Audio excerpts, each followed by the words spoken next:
Spirit of Oklahoma Network presents Central Hockey League playoff action. Featuring the Oklahoma City Blazers versus the Tulsa Oilers. Tonight's game is brought to you in part by Miller Genuine Draft, Brahms Ice Cream and Dairy Stores, and your Oklahoma Ford dealers.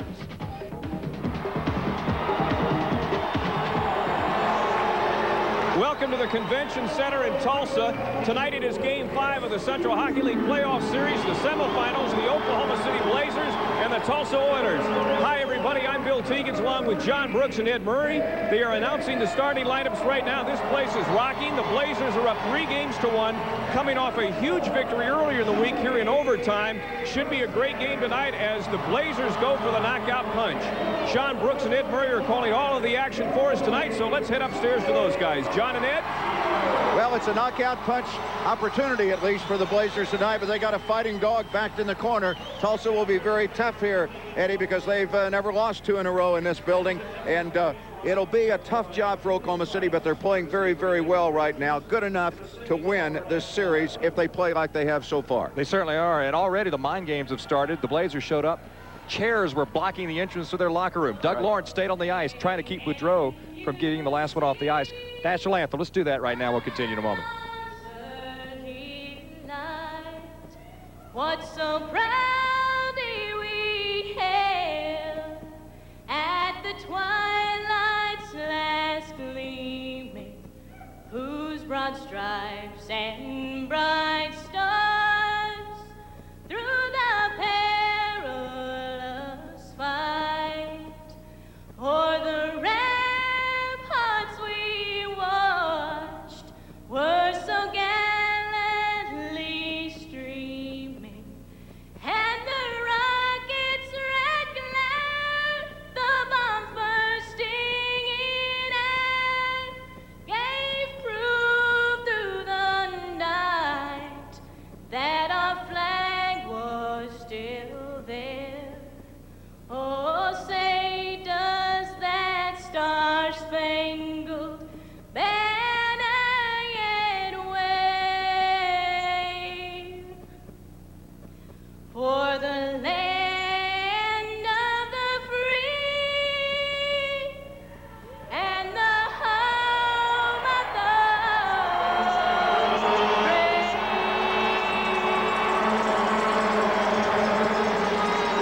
brave. For the opening face-off tonight, the Blazers, Coach Mike McCune is going to send out the George DuPont line, so he'll have James Richmond and Joe Burton working with him. Those are all 3 natural linesmen, and DuPont, of course, has been a big, big addition to this club down the stretch. Over on the other side, it'll be Dougie Lawrence, the all-star left winger for the Oilers, out for the opening face-off, along with the right winger, Stu Kulak, the Canadian PGA pro. And in the middle of that line will be Chris Robertson, who came from Germany to help this club late in the season. And we were talking about some of the superstitions. Doug Lawrence tried to stay on the ice to keep Boudreau and Anderson free in the finals off. And speaking of superstitions, for the folks that heard your penalty box, the headset you're wearing, John, cover up those lucky earrings. Oh, yeah. Oh, wait, that was Lisa that wears the earrings. Oh, I'm sorry. Okay. Exactly. The referee is Derek Martin. He's an NHL trainee. First one that we have seen. First time we've seen him this year. Bob Williams and Robert Watkins are the linesmen. And the puck comes into Blazers' ice to get play underway. And Harry Menard able to get it over the leaping David Moore, has sent it back to the opposite end at the Oiler goal as DuPont comes in to do some pestering, and the Oilers send it the other way. This should be an icing call, and it will, to give us a chance to kind of get settled in, because it's going to be a wild evening. Wouldn't it be something if the Blazers come home with a victory tonight, Eddie? They would have won a playoff series without playing a home playoff game on a weekend date, with all of this building problems they've had between the 2 cities. It'd really be unbelievable. And the fact to win 2 in a row here in this building when you had a 10-game losing streak going before the final regular season game would be fantastic. Shows how well the Blazers are playing. Well, this guy has done a great job in crescendoing his team. We'll talk with him during one of the intermission breaks about that, but getting them to play better as the season's gone along. Little trouble in front, and the Oilers got it into center. I'm sure the Blazers would like to score first. Tulsa has been scoring first. It hadn't bothered them because the Blazers have come on strong in the second period. But, you know, in this building, again, with them backed up like mad dogs, as Trent Pankowitz was saying, you know they'd like to get on the board first with the Blazers. Well, there's one thing about it. Again, the Oilers sending it the opposite end. This time there's no icing. Oh, wicked check on Menard. Berger gave him a pretty good shot. But the Blazers able to get it around, now get it back the opposite end. And these are really like two heavyweights in the opening round. They're just kind of feeling everybody out right now. The thing I was going to point out that's so important from the Blazers standpoint, Eddie, is the fact that if you can get the lead in this building and take the crowd out, it's important, because Gary Unger's team has been able to do that all year long, to score in bunches, as they did when they got 3 quick goals in 3 minutes and to come back in the 4th game, only then to lose it to the Blazers. But if you get this team down early, you got a shot against them. But boy, they are tough when they get the lead here. They are, and this crowd is not a full house once again, and they had to pump them up right before McCampbell. They were going to break away. Sully's got his breakaway, takes it in, he scores, Jimmy Sully! For the 2nd consecutive game on a turnover at the blue line at the opposite end. Here's a young man who has been snake-bitten all year long, has been unable to score on a breakaway. We kidded him in the dressing room after the game the other night. Watch this right here. Oh, this is a thing of beauty. No fake either. He just let it go. He put it right over his glove inside the right post, and Jim Solly has given the Blazers a 1-0 lead. It was his goal that gave him a 2-1 lead in game number 4. I think Martino was waiting for him to put a move on like he did in his last breakaway. Instead, he just shot it. Very, very good point. And remember, on the game that he scored here in the 4th game, he scored with a shot down low between Martino. That time, he went over his glove. 1 shot, 1-0 lead. That's a pretty good ratio. Now, Craig Cox will bring it back to center. Keeps it out at the line, then sends it cross ice. Houston had a fan on it for a moment. Gilligan did a good job, a wicked angle right back out in front of the net. He came over and cleared it out. Solly took a wicked check up high from Berger. Now the Oilers will get a chance to make a line change as the puck was dumped in. Pankowitz is out fresh, but couldn't handle the pass. And Menard will have to go back in his own corner. Robertson with a nice wicked hit on the board. You know, that goal has had an opposite effect. This crowd seems to be getting louder now. They know it's do or die for their team tonight. Pankowitz on the left wing board, trying to keep it get it in the corner, unable to do so. And Berger sent it the length of the arena. Now, if you notice there at the end of that play, Doug Lawrence came in on Mike Williams right there. Williams clearly caught that. It was from almost, it was on the other side of the red line, but Doug Lawrence came in and bumped him just a little bit. We're going to try to ISO on Doug Lawrence during the game tonight when he's not around the puck. He does so many things to irritate the other team during the game. I think we've got Lawrence coming up here. This is a check by Doug. No, this is the one by Robertson, and you can see the glass and boards move. But again, we're going to keep an eye on Lawrence tonight and just kind of see. Then speaking of big banger, there's McWilliam over in the on the bench. Lawrence on the ice on the right wing as the puck goes into the corner. Girard will send it around the boards. Popping free for Girard behind his own net. Now he sends it back the opposite end. Martino elected to keep it in play rather than have the icing called, and then Girard gets it back at center and sends it in. Well, the Blazers have taken the lead. The Oilers, trying to make a statement, have put a lot of body on Oklahoma City here in the opening 3 minutes, with the Blazers in front 1-0. The little dribbler gets into center. Menard tracking it down. Now it's down along the boards. David Moore clears to Robertson. The Oilers come back the other way. This is Taylor Hall.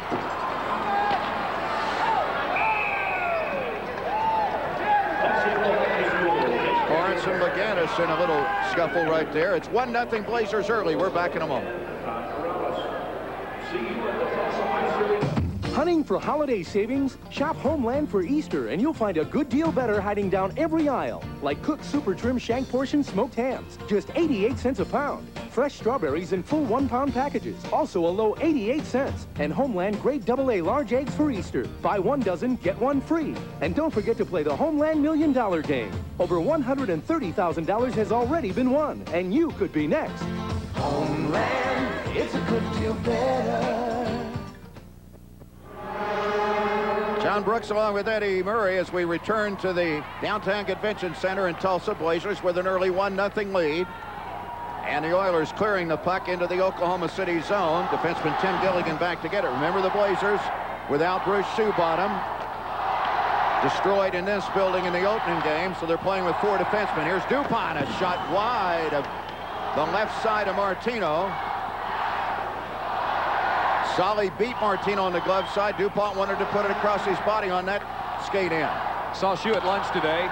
Still has the cane, speaking very clearly, and said he's doing about his best to be expected. Yeah, still looks very doing weak, some training. Yeah, looks like a wounded bear. Which is what he is. Here's Taylor Hall into the offensive zone. Oh, nice blocker save by Williams on the stick arm. Now you saw right there, Dupont makes a run at Moore. Dupont over with a late check, and I think that's going to get George in the box. Yep. NHL trainee Derek Martin going to put them both in. Take another look at the save by Williams. A good, solid shot by Taylor Hall. Maybe a little screen out front, but I think Williams saw that one clearly. Tried to get a screen. And an outstanding playoff series. 2.10 goals against in this playoff series, saving at 93%. And you can see why right there is Dupont. But we talk about Dupont as a scorer, but as I've heard you mention on the broadcast on radio many times, he is not afraid to get in there and mix it up when it needs to be done. You had a chance to see Mike's goals against average and record for the season. Much more sparkling, obviously, in these playoffs with that having given up just 8 goals and now 3 games plus. And undefeated in the period. That had to be awfully big for him the other night to get that victory on this ice where he has struggled at times. All right, the Oilers get a power play chance with Dupont going in 2 minutes for roughing, and the Tulsa Trouts trying to get their club fired up after the early goal by Solly. Williams trying to clear it. It's forced back in the corner. Here's Beausoleil. Up the far side, up high now to Berger. His shot, ooh, it just deflects wide. Good idea by Robertson that time, but he just missed it. Oh, look at this. Now Richmond got it ahead to Laganis coming in. Girard behind him, and he can't get the pass to him. Again, the Blazers almost caught the Oilers on a 2-on-1, something they've done numerous times in this building in the series. Girard back to track down the pass. Driven off of it by Beausoleil for a moment. Now Laganis knocked down. This is trouble as Moore circles occasion, and a nice play by James Richmond. Moore just misses as he scoots it through the crease. Doucette trying to send it in, and it was broken up nicely by Ken Anderson. First minute of this short-handed situation, the Blazers showing you why they're the top defensive team in the league this year and in the playoffs. Yep, they led the league all year long in penalty killing, and they're 82.5% here in the playoffs. Laying it on the line, they go down to the ice to protect their goalkeeper. Lawrence gets it to the point to Prasnik. It was a beauty. Lawrence to Robertson, and that's as pretty a setup as you'll find any place. Mike Williams had no chance on that one. Shot was over his shoulder. There's another look at it. Lawrence, oh, beautiful fake to get the defense to him, and Robertson just planted right in front. Williams didn't have a chance there to stop that one. We'll see another look at it here. John, you noticed something here? Watch Derry Menard in front of the Oklahoma City net. He gets sucked in near Williams instead of coming out on Robertson, and Robertson had all the time in the world to lift it in, and Gary Younger's team has now come back to tie it at 1 at the 5:41 mark, negating the early breakaway goal by Jim Solly. That's the Doug Lawrence that was second in the league with 118 points, first in assists. Again, just 1 point. He had been shut out in the last 3 games against the Blazers. That is more like the Doug Lawrence, unfortunately, that we have seen for 2 years. That was beautiful. Gilligan back to get it as the Oilers dumped it in. It also... Oh, very, very soft powder puff penalty, slashing called against Craig Cox. So the Blazers get a power play coming up. In a game tied at 1, we're back in a moment. Number 3, David Moore, and number 9, Doug Lawrence. You gotta hit the ground running. Better kick out dirt. With the special Oklahoma Edition Ford F-150, what you need is what you get. You need an airbag and anti-lock brakes? You got it. You need air conditioning? You got it. You need automatic transmission? You got it. And all for only $249 a month for 24 months. The special Oklahoma Edition Ford F-150. Check it out when you hit the ground running to the Truck Authority, your Oklahoma Ford dealer. Blazers are 25% on power play chances as they get one started here as we return live to the Convention Center in Tulsa. Blazers with the puck in center and a man advantage, and the power play just 20 seconds old. Now Menard ahead to Boudreau. It kicks back over to Girard. Simone's going to bring it down the board. Boudreau comes to help to trying to get that box defense spread, but it's tied up in the corner.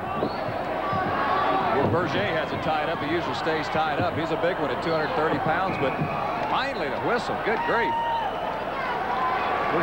We're going to stay there all night, it looked like. By the way, the goal by Robertson on the power play snapped an 0 for 19 streak that Tulsa had against Oklahoma City. That was an unbelievable streak for the Blazers. It's really strange how that's worked out, Eddie, because the Blazers were on an 0 for 30 streak against Tulsa late in the season and early into the playoffs. Then they've gotten 8 out of 32 power play goals, or power play chances. They've scored 8 times. So it's kind of turned around right now. Now the Oilers may be trying to turn it back the other way. Left wing circle, Blazers ice. Jeff Massey with a badly beat up nose got the draw. Massey took a wicked crop chest from Mike McWilliam in the 4th game. He's going to get it to the point. Girard trying to throw it off the inboard. DuPont in front. Burton couldn't flip it in inside the crease. And the Blazers will have to go back.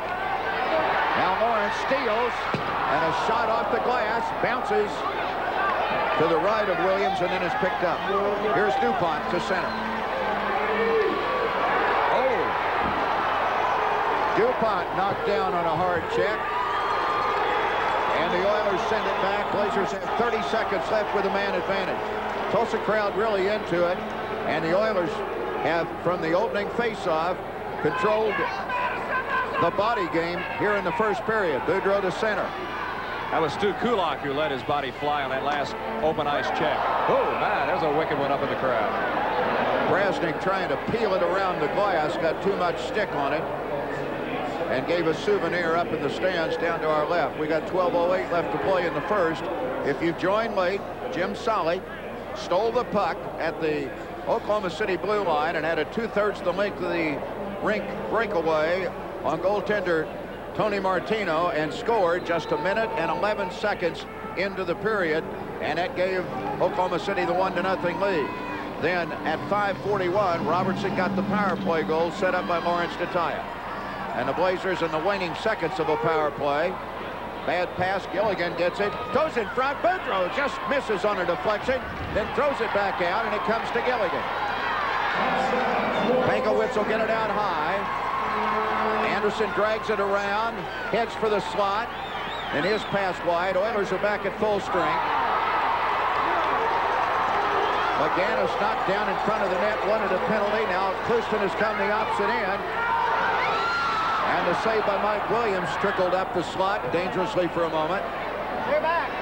Now here's McGannis and Boudreau trying to work it down deep. Martino did a good job to come out and poke check it away. Beausoleil passing in the far corner, and McGannis loses to Cox. This is trouble. In front, Beausoleil, big turn save by Williams. On a drop down against Luc Beausoleil, who had 64 regular season goals. Boy, what a nice drop down by Williams that time, because I mean Cox and Beausoleil had him hamstrung, and he got out of the meat locker on that one. 2-0 break. Wow. And it all set up in the whip by McGannis to clear it out. Solly will get the puck to Simone. He's in for a shot save. Martino couldn't find it for a moment, but there were no black shirts there to follow in the rebound. With this short ice in Tulsa, the puck seems to always be in an offensive zone. Solly pulled down, a steal, save, covered up, and where was the penalty? Now the call. There would not have been a goal anyway. Look at the look on Williams' face. He's doing the same thing you're doing, John, is where's the penalty? Watch Sully get pulled down. Hook right there, gets pulled down, and Cox right out in front. Let's see if we can get the save this time. I mean, you can see the penalty easy on that one. We just couldn't see Derek Martin, the referee. He had his hand in the air. The delay call was on, so had the goal gone in, there wouldn't have been a goal. As soon as the puck is touched by the team that has committed the penalty, the play is immediately whistled dead. This will come at 9:32, and the Blazers get their second power play chance. And you know, the last 2 stops by Williams have been point blank right in front of him, and he stopped them. And that has to start working on Tulsa's mind a little bit. Oh, my goodness, he's on his game again. Obviously, the 1 goal he has given up was a thing of beauty on the part of Lawrence and Robertson. But the last 2, Tulsa probably feels like they could have put 2 more in the net, if not for Mr. Williams. Tulsa definitely could be ahead at least 2-1. Here's Girard to center. Sending it around the boards. Burton in the corner. Run on him by Berger. Now a pass back to the far side to Richmond. DuPont got it out high. In close, loose puck. Burton up. Keeps it in play. Nice play by the Rat Man. And Girard's drive is loose in front. And Taylor Hall able to bring it back up ice for the Oilers. Then he gives it over. And Girard peels it back the other way. DuPont. Short pass. Girard. He's in close. And he could not put it in under the stick of Martino. Well, the big play there was that Richmond, who gets the puck right there, was alone on the far side, but they get it back out front. And a bullet over the crossbar. Then Martino slices DuPont, and there's no penalty call in front of the net. DuPont begging for it, and the puck is sent back to the opposite end. Girard knocked down.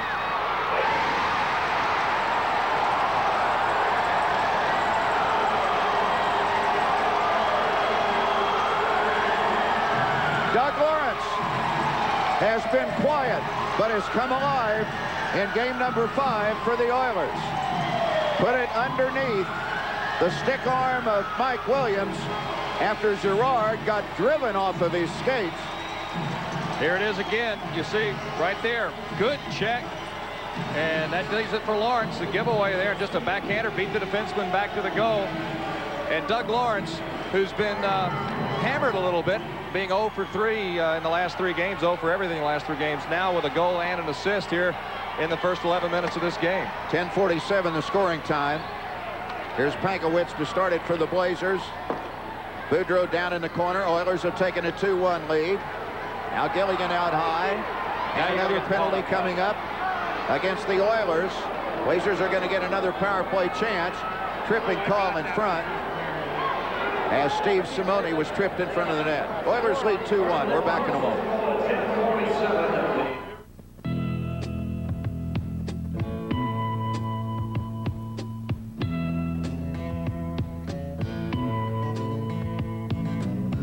There's something happening here. What it is exactly clear.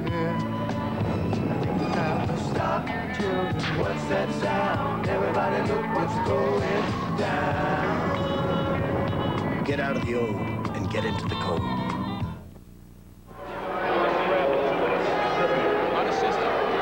Blazers get another power play chance with 8:50 to play here in the first. What a check by Sean Clouston, I think it was, the Oiler captain, that knocked the big burly Guy Girard off the puck and forced the turnover that led to Lawrence's walk-in and the backhander for the Tulsa lead. Boudreau gets the draw to Simone. Now to DuPont. Out high to Girard. Down in the circle. Boudreau passes to DuPont. He keeps it in play. Looks out high. Throws it in front. A score! Boudreau, what a setup by DuPont. DuPont able to thread the needle back out in front of Tony Martino. And your top scorer, the Blazers' top scorer, that's the guy you want to get the stick on the puck in that situation. He had 40 in the regular season, and Carl Boudreau has tied this game up. Just a beautiful pass from DuPont, and Tulsa is more worried about George DuPont than anyone else on the ice, and you can see why there. Gets it right by the defenseman, Boudreau. And this is the difference, I think, John, in this Tulsa team. Last year, Boudreau would not have been sitting in the crease like that. Tulsa's defenseman last year, and before that big trade this season, those big like Corrales and guy just knocked guys out of that crease. But now some of the Blazers are able to park themselves right there in front. Two-line pass on the opening faceoff. Oklahoma City coming out of their zone. The pass covered 2 lines. They'll bring it back to where it initiated for the faceoff. Boudreau has his 4th playoff goal. George DuPont, as most Blazers fans know, on the injured reserve for a month after coming from Germany late in the season, played the final 4 regular season games and has become a terror for the Blazers. Here's David Moore, and his shot covered up by Williams. He gets it loose from him. Boudreau was able to track it down behind the net, and Boud will come to center. Gets it down close to the Oiler goal, where it's played by player assistant coach Taylor Hall. He sends it back the other way, and back to get it is Menard. So each team has scored a power play goal, and each team has had a 1-goal lead, and it's tied at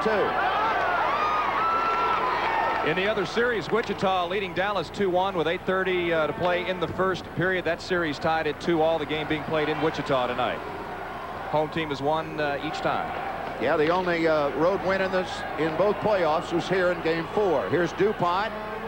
Kind of fanned on the shot, but Burton gets through traffic to keep it in play, then avoids a check, and the puck out to the point, held in by Menard, still loose, and the Blazers get a kick as it goes back in the corner, and Berger finally sends it to the opposite end. Williams stops it and wants to get it out into center quickly. Doesn't stay in center long. That one almost got over the shoulder of Martino on Burton's blast. Now DuPont and Burton work it out, and it's back in the corner, and DuPont being muscled in there. Puck comes in on goal, and Tony Martino's down to cover it up. Blazers will have 7 seconds off the draw with the penalty play still in effect. Converted on a 5-on-3, and ironically both teams have had a little trouble 5-on-3 in this series, but the Blazers did convert on that one. Boudreau's last goal giving him 8 points in the playoffs, and that moves him in a tie with Ron Handy of Wichita, 3rd place in points scored during the playoffs. The assist to DuPont giving him 7 points for the playoffs. We'll take another look at the save now by Martino. Here's the blast by Burton out in front, and you'll see it hit the pad, kind of up in the air, and just goes by wide.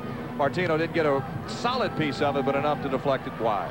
Blazers, we're still with the man advantage, but it's about to run down as Cox forced it through center, and now the Oilers back at full strength. Blazers scored with a 5-3 skater edge to tie the game up at 2, and then of course they still had a man advantage, which just ran out. Here's Anderson in front of the Blazer bench, far side.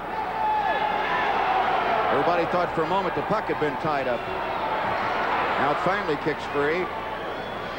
David Moore for the Oilers. He was acquired from Memphis late in the season. Turns it over, and Simone couldn't get it ahead to Solly. Cox turns it back in. Richmond riding one of the Oilers out of the play there. Nice play.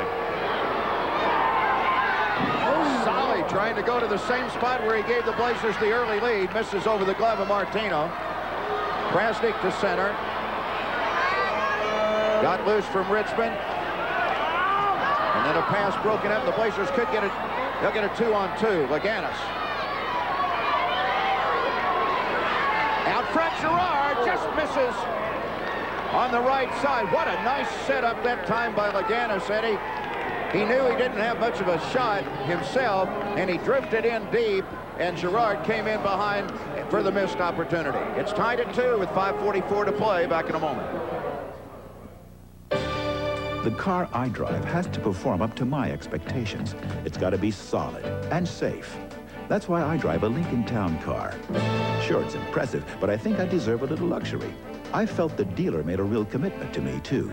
And I can lease a new town car for 2 years for about the same monthly payment as someone buying a car on a 5-year loan. So I could be driving my 3rd new Lincoln before he's even paid off his first loan. At your Lincoln Mercury dealer, everybody wins.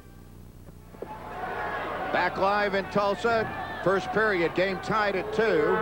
And the Blazers pinned back in their own corner as we return, trying to clear the puck out. In there's Derry Menard being muscled by Chris Robertson. Now Now Pankowitz does a good job to fling it up the right wing. This is Steve Simone. Doucette stayed with him pretty well that time off the head fake. And the Oilers able to get it back up into center.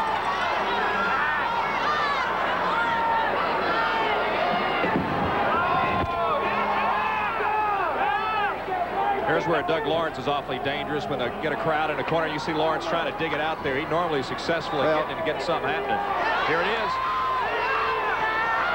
Oh, what a pass. Good defense, though. He is a very pestering type player. Blazers are going to get a penalty right here. And they need to touch it to kill it off. Behind the net is either Guy Girard or Carl Boudreau, one of the two. Looks like it's Boudreau. Back in a moment with 4.5 to play in the first. It's tied at 2.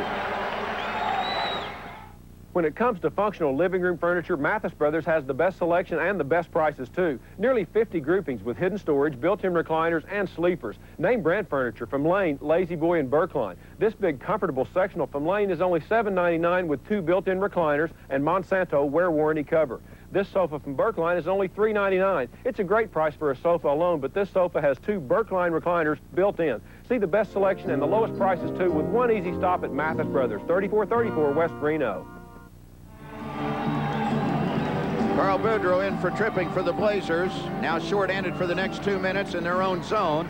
Oilers get a draw. This could be a very big power play. Again, Tulsa was 0 for its last 19. They're 1 for 1 tonight. If they were to go 2 for 2, remember the first game, they were 4 for 4 in this building. This could have a big psychological effect here late in the first period if they can be perfect on the power play. Makes you start thinking a little bit. Well, after the Blazers had their number for 19 times, obviously the fact that they got one had to change the thinking a little. On the good side, it's still 1 for their last 20. So Anderson puts that clearing pass into the penalty box area. And seeing that penalty box, we'll take a moment to say hi to Bruce Shoebottom again and wish him as quick a recovery as he can possibly make over the incident that occurred to him. And Sue, we know you're watching tonight. It's good to see you, and just keep hanging in there and getting better. It's good to see you before we left the arena today. To the right of Williams, left wing circle. Richmond was stalemated, and the Oilers come up with the draw. Lawrence, who has set up a goal and scored one. Berger's wide, and it hits the inboard. And Robertson was able to get back and keep it in play. Oilers are dangerous when they keep the puck 30, 40 seconds in your zone. You're in trouble because sometimes some of their killer nights against the Blazers have been when they have just Blazers have been unable to get the puck out of their end. That time Laganis came up with it, though, and he wasted no time in sending it back to the opposite end of the arena. Some of these power plays by Tulsa are real seat squirmers because they like, get it out of the zone, would you?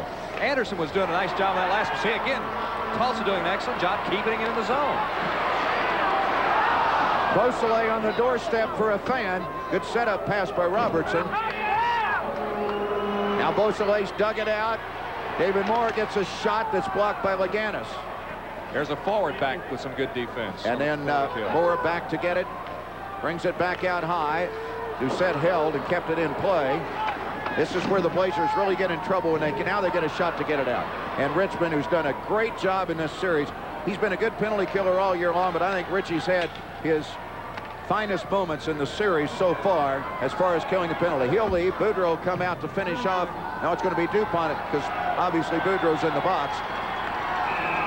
And that clearing pass covers 2 lines with 16 seconds left on the penalty and 2:46 to play here in the first. If you joined us late, Jim Solly got a goal in the first minute and a half and put Gary Unger's club in dire straits early with the Blazers leading 1-0. But then a power play goal by Robertson from Lawrence tied it. Then the Oilers took the lead on Lawrence's goal off a turnover from Girard, only to see Boudreau set up by DuPont tie it on the power play, and that's where we are right now. And the Oilers are less than 5 seconds from seeing a power play chance come to a close. Boudreau at the door, ready to come out of the penalty box. Steps on the ice. And Mike McWilliam brings the puck in for a pass in front that kicks out to Boudreau. And here's the booter back. He's going to leave now. Mike McEwen wants a different line out there, so Boudreau has dumped it in. Jeff Massey is out with Solly and Simone, the Oklahoma City line. Doucette, who loves to rush the puck, as he did at Dallas before the trade, got it to center, then shot it in. At the goal line, it pops free, and Ken Anderson, the hero of Game 4 in overtime for the Blazers, has thrown it to center to Simone. He and Massey will come 2-on-2. Nice drop pass. Massey shot. Save Martino. Nice 2-on-2 that time. And going back to the last penalty kill there, John, I thought it was important. They got a blast right off the first face-off, but other than that, didn't even really get a quality attempt during that entire power play, despite the fact the puck was in the Blazers zone the entire time. As you're seeing the end of this last 2-on-2, nice setup. Good, strong shot. Martino, though not screened, he'll normally stop a good shot from that angle with no screen out in front. Although he's been a little rough here in the playoffs at 4.99 given up per game, but he's still an awful good one. You see that season series and that 3.6 goals against average, and you know Tony Martino was a John Boss Trophy winner in this league last year. Alan Perry was this season, and I think maybe he's struggled just a tad in the playoffs, maybe not quite up to his norm. Blazers have taken advantage of it. Here's Laganis back in behind the goal for Oklahoma City, getting some help from Pankowitz. Now it's kicked back, and Spanky thought it was going to be played out front. It had gone in front of the net. Back come the Oilers. Good cutoff angle that time by Mike Williams on the break-in by David Moore. And now Laganis has worked it back off a check, keeps his footing, gets it out into the slot, and Boudreau couldn't come up with it. Blazers do a good job of getting two men back, Menard and Girard.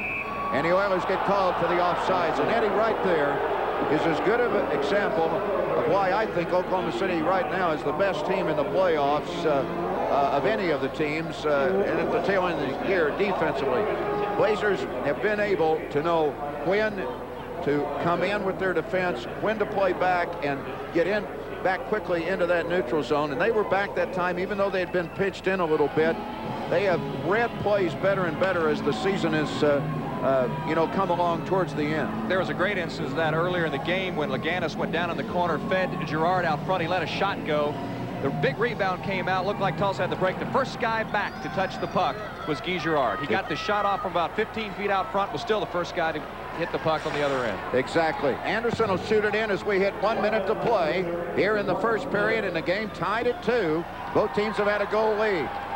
Kulak turning it back for the Oilers to Robertson, working against Gilligan. Then he flips it around the board, and the Oilers, you see now, late in the period, they're hanging back out at the blue line. They're not staying in very deep in the offensive zone. Williams will put it around the board. Neither team wanting to make a mistake here in the final 60 seconds. And the game tied at 2 with now 30 seconds to play. Doucette and Krasnick back in their zone. Krasnick's going to skip it through. You can see both teams very content to get out of this period right now with the score the way it is. Robertson turned it over. McWilliam in front, and a little backhander by Kulak goes wide. And the goal comes off of the underpinning as Robertson was checked into the crossbar on some shoving in front of the Oklahoma City net, and that lifted it up off of the underpinning. Take another look. Here's McWilliam out behind. There's the backhand by Kulak. The important thing is, though, he had a Blazer right on him, and that was Anderson, who is, as you mentioned earlier, playing some outstanding hockey. And here's Kulak having to be pulled away. I don't know if you can see it here. One of the linesmen, that's Watkins, Robert Watkins, having to pull Kulak away from things. And now Gary Unger is going to come over and have a few words. As Kulak getting into a little extra cricket. It seemed like these two teams at the end of a period is when this stuff starts happening. Up game 2 in Oklahoma City, Kulak's heading off the ice with only 7 seconds to play in this period. But it seemed like at the end of periods is where these two seem to get after. We had the goalies getting unsportsmanlike in one of the games in the Myriad at the end of a penalty, or at the end of a period. Of course, when you get somebody gets checked into the crossbar, Robertson was ridden in there. Joe Burton's about as I mean, he's not close to anybody that's ever been called a cheap shot artist. He simply took Robertson out of the play, and as he did, he went in and caught the crossbar and lifted it up, and I think Kulak took exception with that, and Kulak has just been slapped with a 10-minute misconduct penalty. So he will not be around for the opening 10 minutes of the second period. There was no minor assessed by Derek Martin, but apparently Kulak continued to press the issue on the scuffle in front, and Martin gave him 10. That's what he was being restrained for. He was livid about that. So was Gary Unger, the Oilers coach. I was going to say, that's what Coach Unger was all upset about. Wait, my guy's getting 10 and they get nothing for riding one of mine into the crossbar. And guys are still exchanging some words there. It looks like DuPont's going to get chased from the circle. Simone will handle the face-off against Clouston, and the puck will come to center, and that'll run out the time. This one goes to the first period dressing room. It is tied at 2 in a period that has seen Oklahoma City jump to an early lead. Then the Oilers take the lead at 2-1, only to see the Blazers then come back and tie it up. And there is no doubt that Tulsa made it very clear in this game early that although backed up, trailing this series 3-1, that they are not ready to roll over and play dead in any way, shape, or form.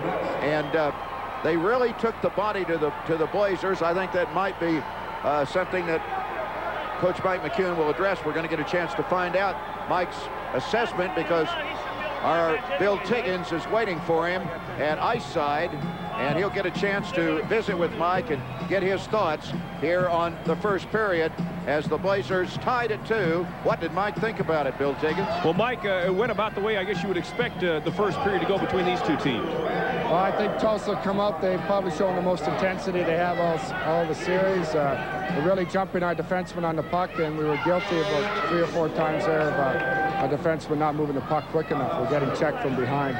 Williams done a good job for you again tonight in the nets, though. Well, Williams did a good job. I thought we had some good quality chances at the other end, too, and I think the scoring opportunities are about even so far. Well, Mike, thanks a lot. Good luck. Thank you. Okay, our thanks to Mike McHugh. Again, we're all tied up 2-2. Back upstairs to John and Ed. You know, the Blazers, Eddie, with a 3-1 edge here, and with a Tulsa team that has made a message tonight, as Mike addressed it to, and I think he'll talk some more with the players about that they've really been bumping the defensemen off the puck. Their highest intensity level, Mike said. They're hanging on right now, trying to get back in this series. The Blazers are the team that's on the roll in this series, much like Tulsa was in the finals against the Blazers last year. And I had a chance to visit with Mike before the game tonight about the way his team has progressed down the last third of the season into the playoffs, and how they have really reached a point right now where in this building where they struggled early, they're playing well, but more important defensively and as an entire unit playing very well at the key time of the year, the end of the season.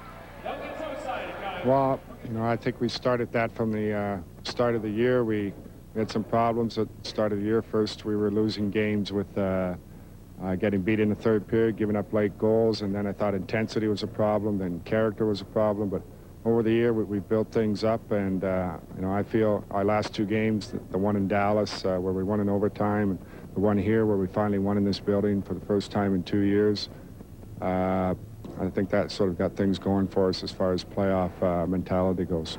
If there was a mystery to this building, it has completely I think, been diminished or eliminated. It seems like when your team touches the ice here now, they do truly feel that they can play and win here.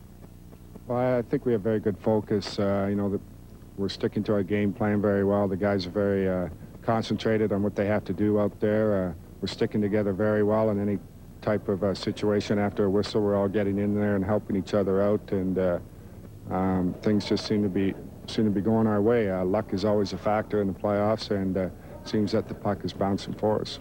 And defense is always a factor. Trite old saying about it, winning championships. You were a defenseman. You build your team around that. You orient the way your team plays around that. And both ends of the ice, wingers and defensemen, playing better than anybody in the league right now, would you say? Well, I haven't seen the other series. I don't really know. I know we're playing maybe our best of the year. Team defense wins championships, and I think through the first 4 games here, we've given up a total of about 8 odd-man situations, and it's worked out very well for us. They've had to battle the whole 200 feet of the ice to get a scoring opportunity. So Coach Mike McEwen kind of making it clear that his team doing a lot of things right now, Eddie, the way he wants to.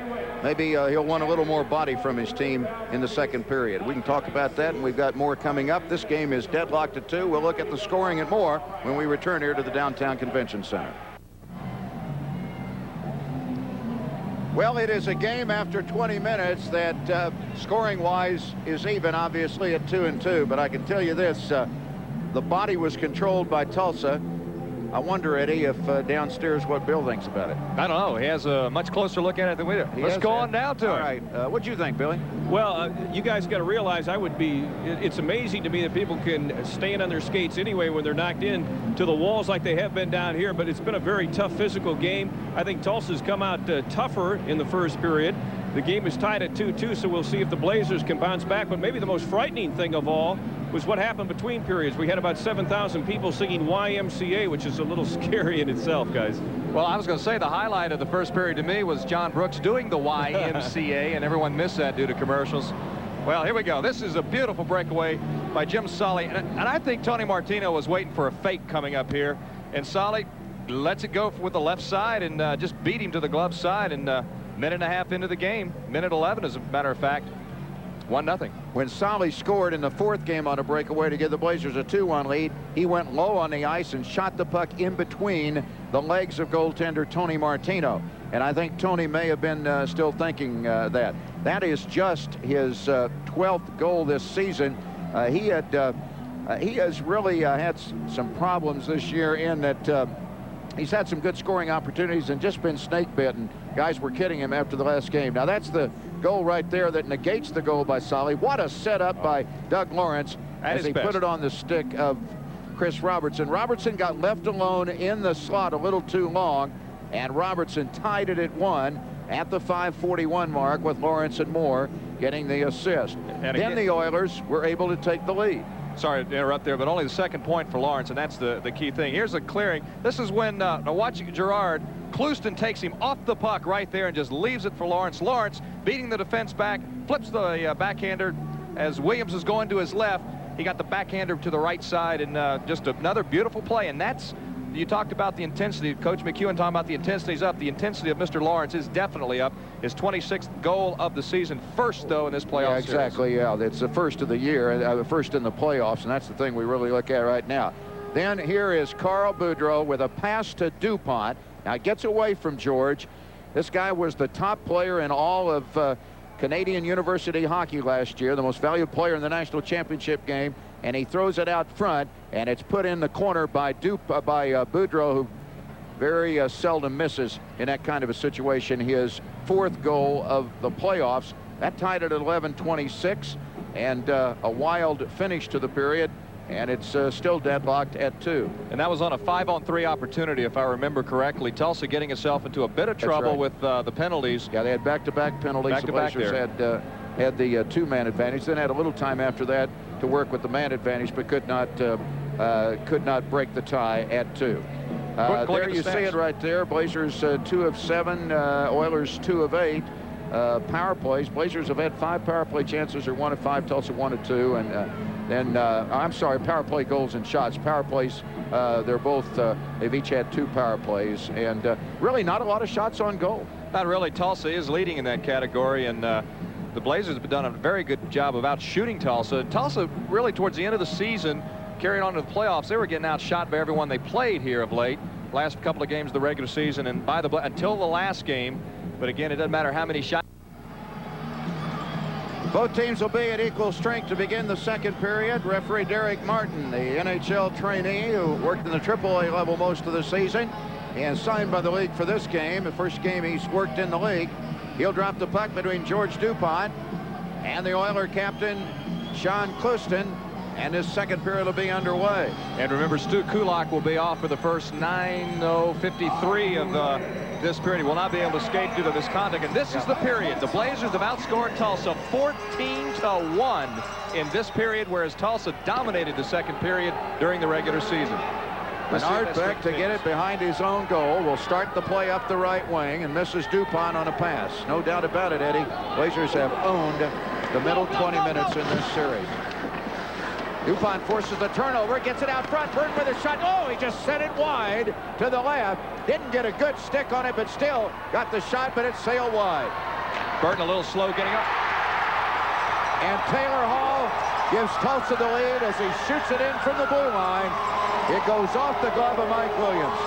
I was just getting ready to say, so important when you make that first save. It kind of gets your adrenaline flowing, and Mike was late right there in getting the glove down. Let's see on this shot right here if we get a better look.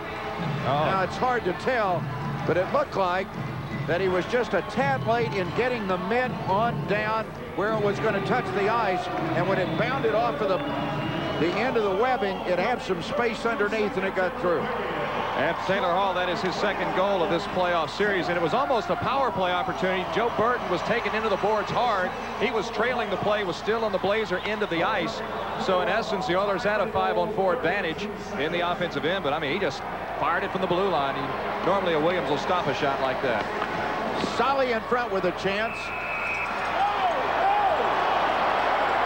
Then Massey got down there. Did you see Massey reach in with the stick? That's what irritated Tony Martino.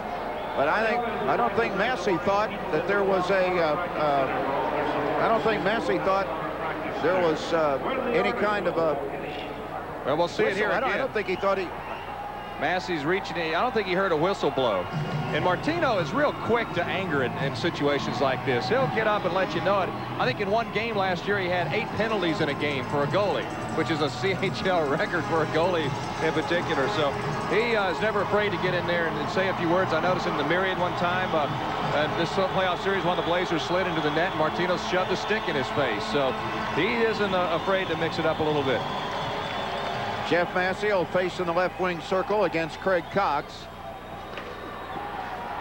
Gilligan had it for a moment. It kicks off his stick twice, and now Sutton breaks up. Blazers have to hustle to get back. Sutton cutting across the net. Just misses.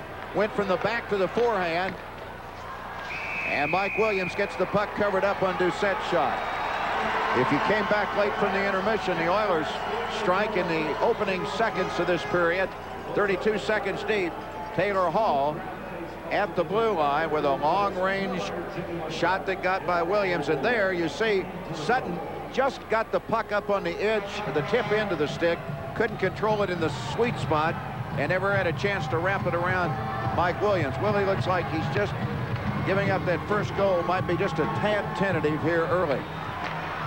And the first minute 8, that's the 4th shot on goal for Tulsa in this period, one of them finding the back. Simone gets a one-on-one and sends a shot into the crowd. Oh, that's dangerous when it's a Simone shot, too. Folks were scrambling up there. It looks like everybody's all right. Puck may have hit the empty seat, which is great news. I think 2 people caught that puck. Well, she's a nice, fortunate lady right now. Yeah. With Simone, you probably in this league would rank him someplace in the top 3 or 4 for sure as far as a slap shot, speed, getting it off, really cranking up. Saperza probably in Wichita, maybe with the best, but Simone's up there too for Tulsa. All right, here's Doucette to come to center. And the whistle will stop that pass as Doucette snapped that one from inside his blue line, and it not only was a 2 but a 3-liner as Beausoleil had caught it just inside Oklahoma City ice. Coach McEwen is watching this Tulsa team continue its intensity, and he said he felt they were more intense than they've been in the entire series in that first period, and I haven't seen any drop-off coming out of the locker room here. Well, obviously you don't get a drop-off when you get a goal in the first 30 seconds. This will be Carl Boudreau against former NHLer Craig Cox. Cox, a native Californian, an American 29 who spent time with 4 different NHL teams in his career and is involved in some very highly heralded fights in his coffee stops in the NHL. And he just took Boudreau down to the ice and kind of waved a stick at him a little. Berger with an end-to-end rush is taking it in front, and Williams had to slap it away, and Berger forced the penalty from the Blazers' Guy Girard. with Bruce Shoebottom out of the lineup, the Blazers have played very, very well with only 4 defensemen. Now you watch Guy right here. Berger got a little bit of a cut on him there. Now he pulls him down right there. My point is that I have kind of sensed tonight that you play very intense and fired up, and you're trying to compensate for missing a guy, the importance of Shoebottom, but you're playing every other shift. And while guys like that to a degree, as a series wears on, it begins to wear a little. And I've sensed tonight that the Blazers defensemen here in the first period and early in this one have maybe been a half a step behind in some cases. Gilligan behind his goal is knocked down, and Lawrence has it. Tried to go to the point, couldn't get the pass out, and Richmond tracked it down and sent it to the opposite end. You wear down real quick when you get popped like that, like Gilligan just got popped. And as you said, as the series wears on, just having 4 on the team is going to really wear on you. Some of the forwards have got to come back and play some penalty killing as a defenseman. Al Girard setting out the 2-minute minor as the puck was sent in and then given back behind the goal to Beausoleil. And he'll work it out high to Berger. There's a screen and a shot deflected wide. Big stop by Williams because he was screened by Robertson. Now, Gilligan trying to get Robertson out of the crease and did a good job. Lawrence looking for Robertson. Nice break up by Gilligan. And the clearing pass by Richmond. Girard in for holding. Has spent nearly a minute of his time. Lawrence and all the Oilers. Richmond. Now Richmond is pulled down as Lawrence lost the puck, and here's Laganis back in across the blue line. He's pulled down, no penalty call. The Oilers getting a little careless with the puck. This is a big, big 2 minutes for the Blazers right here. Having given up the early goal and shorthanded, Menard trying to wrest it free, and he finally took it off the seat of the pants of Lawrence and is killing some time out in center. That last rush, Laganis and Richmond doing an excellent job. About 25, 28 seconds went off that power play with him just dogging the Oilers. Mike McWilliams pass into the far Oklahoma City corner. Boudreau trying to skip it out. Couldn't Taylor Hall at it for a moment. Now Solly can't clear it, and the Oilers keep it in. 7 seconds left on the Oiler power play. And a glove save in traffic for Mike Williams. Just as the penalty expires for Guy Girard. Excellent job that time. You get a good close-up. Williams go, boy, I'm glad that 2 minutes is over. Here's the shot from the point. One of the defensemen going down on the ice couldn't get it, but you see Williams had a good, solid look at it, despite one of his defensemen flying in front of, trying to stop it with his body. And you can see that good close-up shot, good work with the camera, but you can see Williams, as you mentioned, he knew it was a big 2 minutes. And you can see, boy, that one is over. Thank you. Willie's done a good job in the series, and along with the defenseman, in having nice vision on long-range shots, and the defenseman did a good job in not covering him up. Blazers got it around the boards and back to the opposite end. See the clock, we're nearly 4 minutes deep in the second period. Oilers with the early goal, lead 3-2. Now DuPont.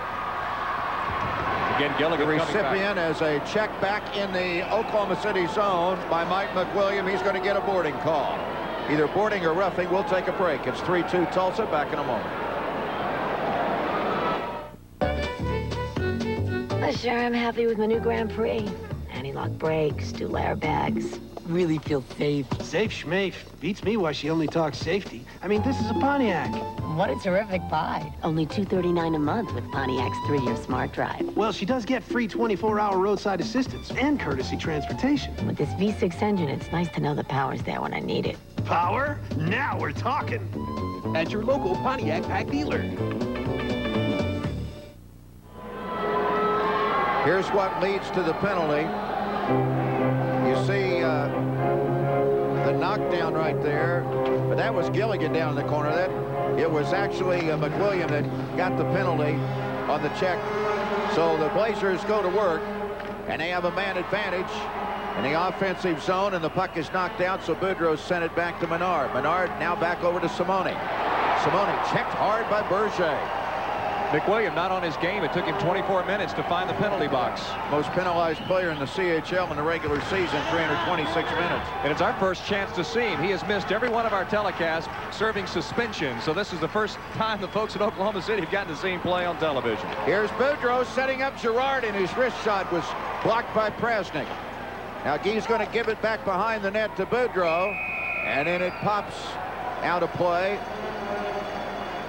as Simone and Lawrence were doing a little bit of a waltz. Gee, what's new? That's what Lawrence will do to you. He'll talk to you the whole game. He might whack you on the ankle with his stick when no one's looking, and he just tries to irritate you into maybe throwing a punch or checking him too hard on the boards. All of a sudden, you're facing a 2-minute penalty, and the little things that Doug Lawrence, and you know, I'm not saying it's bad. It's good hockey on his part if he can give his team an advantage.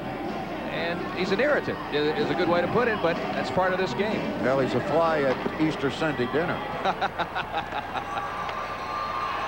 Puck is sent back to Oklahoma City ice for Menard to play. Blazers have 1:05 left with a man advantage, trailing by a goal. Pankowicz's shot caught a stick and changed direction. Now Menard sending it up, had it knocked down by Prasnick. Jody Prasnick at defense. Nice poke check by Menard. Got it away. Girard waiting for the puck in the corner. He likes to start those power play rushes up ice. He'll try the right wing this time to Spanky, and he's down the boards and going to feed it to the far side. Boudreau couldn't get to it. It's knocked back. Taylor Hall's going to skate it down. Hall tried to throw it out in front and does to Berger, and a save by Williams. Big time save, and Gilligan just gave Lawrence a punch to the face. Lawrence is doubled over as Gilligan came off and gave him a rip to the jaw. Williams did a good job, I thought, that time. John, as you were calling the breakaway, he was pointing to the trailer and telling Gilligan to get the trailer, get Lawrence. Gilligan got on him, and then after the play was over, gave him a punch. Let's see if we can see it as it comes out to the point. Berger with the slap shot. And let's see it. It's going to happen after the play is over. There's a good, strong save. Now, there's Gilligan and Lawrence out in front. There, look at this. Lawrence start. There's that little thing that Lawrence does. He irritates you, and he gets what he wanted right there. And that's what Doug Lawrence does the entire game to you. He won't get called for it, but Gilligan will get called for the retaliation. George DuPont is over arguing with Martin, the referee, who has never seen Lawrence. And Lawrence let his head snap back there, but you were right, Eddie. No doubt about it. Lawrence comes in with a little cross check midway in the lower back area. And I'm sure earlier in the game he said a couple of things to Gilligan and leading up to that kind of thing. You see no blood. As much as he was doubled over, I expect to see a little blood there. Roughing the penalty against Gilligan. Blazers trail 3-2. 5:46 the penalty time here in the second. George DuPont and Craig Cox for the face-off to the left of Mike Williams. If the Blazers lose this game, Game 6 is tomorrow night. We've got some things about that later in the evening. If that turns out to be the situation, tell you about tickets. Here's Massey clearing, and he's actually got some room to work with the puck. Now Girard is going to tap it back, and Anderson and DuPont killing some time. Blazers doing a nice job of running off some time. Now the Oilers at full strength had the man advantage. Of course, they had McWilliam on the carryover there. So both teams were at 4 skaters for a moment. Now David Moore has shot the puck in, and it should be an icing call, and will be. Icing against the Oilers. If the Oilers win, then obviously the series lead is now 3-2 for the Blazers. Game 6 tomorrow night at the Marriott. If that is the scenario, face-off would be 7:30. Tickets would go on sale at the Marriott box office and Sight and Sound locations at 10 o'clock in the morning, and it'll be a long line and a busy, busy day. If the Blazers win, then obviously Oklahoma City's off for the weekend, and the final series will start sometime next week, with possibility probably being a week from this weekend before the Blazers would be home in the final series. And in that other series at the end of the first period, I believe it was Wichita 2-1 over Dallas. Game in Wichita tied at 2-all. What do you think? Would a rest do good if the Blazers could wrap this tonight and wait? Or you like to see them go right into it? I don't think anybody would mind having a nice little rest, especially those defensemen. Lawrence down the boards to Robertson. They teamed for a goal early to tie the game at 1. Anderson is checked and knocked down in the corner. Blazers get a power play chance coming up. Here's Menard racing in for a shot and a save by Martino. A delay call was on as Anderson had his helmet lifted off of him. So now both teams are going to be a skater shy when we return, and Tulsa leading 3-2. Watch Ken Anderson now and watch Beausoleil come in on him. It's a charging penalty, not a roughing, because he takes over 3 strides on Anderson, who's got the puck right here. See him coming in, and he runs in. I didn't really think he was skating with that much propensity, but nevertheless, it is a charging call, and both teams are a skater shy. Oilers have cleared it after the face-off.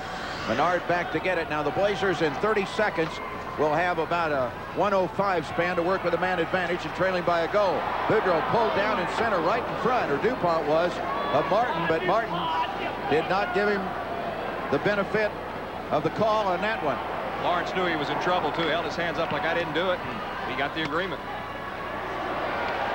Lawrence into the offensive zone for the Oilers. A shot, save. It got away from Williams and was picked up by Menard. Blazers at full strength in 4 seconds from now. Now out of the box comes Gilligan. Menard with the puck, sending it over to DuPont. He was checked off of it. Gilligan waits for it from Massey, and now the Blazers can go to Anderson. He's got it in the offensive zone. Cuts in, then loses, trailing Pankowitz. Spanky looking in front for Simone. Comes out high now. Anderson to Gerard. Gerard's backhander broken up. Anderson over to play it, and it knocked loose. It comes into center. David Moore down to steer that pass by Anderson back out of his zone.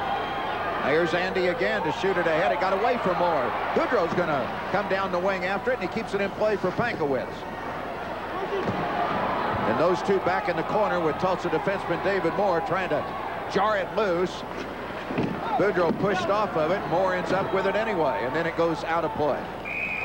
An update from Wichita. Wichita leading 2-1 now at the 16-minute mark of the second period.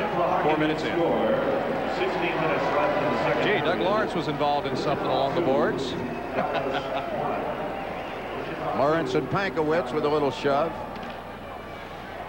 This is Oklahoma City's 5th power play opportunity. 1 for 4 up to this point. Tulsa also at 1 for 4. Both teams with a power play goal. Tulsa has a shorthanded as well. Yep.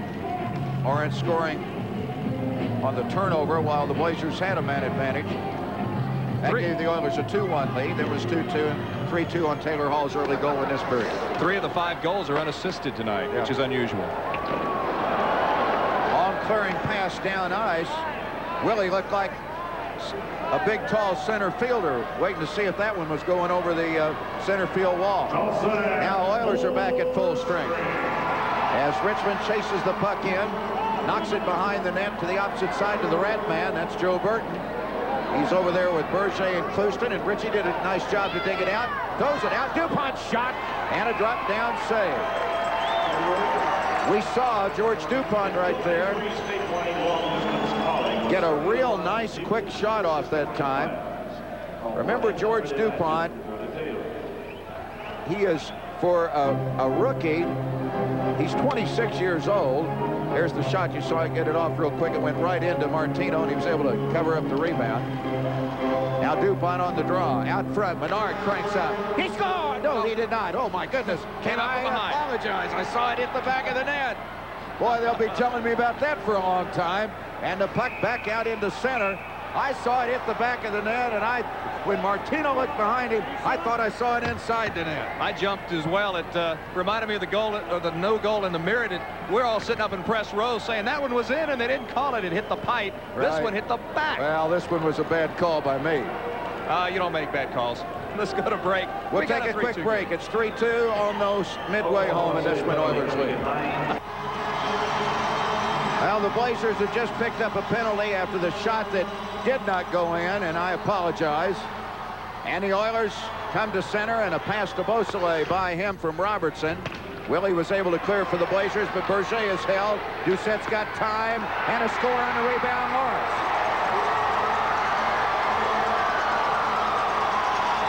Doucette's shot steered off of the stick of Williams, and Lawrence had a wide open net.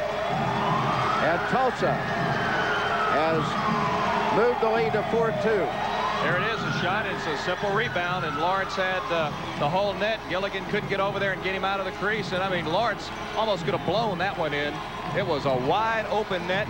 And you could see Williams was in a little bit of trouble. There was an Oiler right out in front, and he had to kind of come out of the net and get around that Oiler player, just trying to clear things out so he could see it. Got a good look at the shot, but that left Lawrence wide open, and that's 2 goals and an assist for a man who was really struggling. Lawrence had a single assist in the first 4 games. He's been the man of the hour for the Oilers. They lead at 4-2. And he'll take the face-off, and it's a power play goal for Tulsa, their second of the night. So Lawrence has a power play goal and a short-handed goal.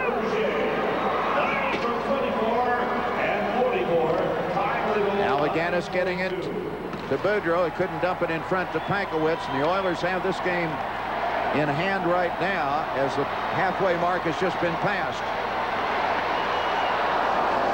Taylor Hall on his backhander. Willie was able to get the puck to the corner. Now Hall's brought it out in front, and his shot picked up on a rebound and cleared by Pankowitz. And this is where Tulsa is so dominant in this building.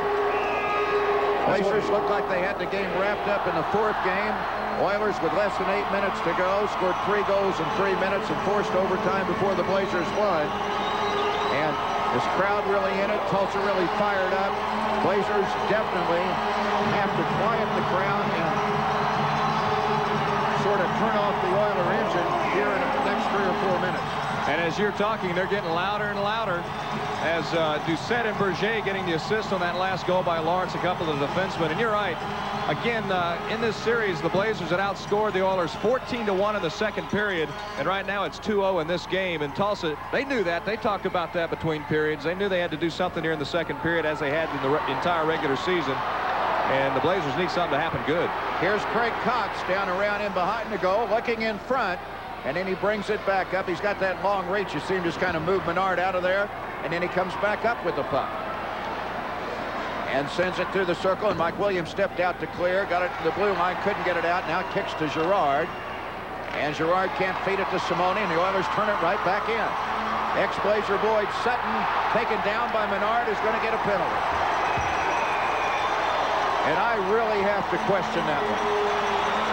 I mean, Menard goes down on the ice. When we see the replay, looks to me like he has a clean,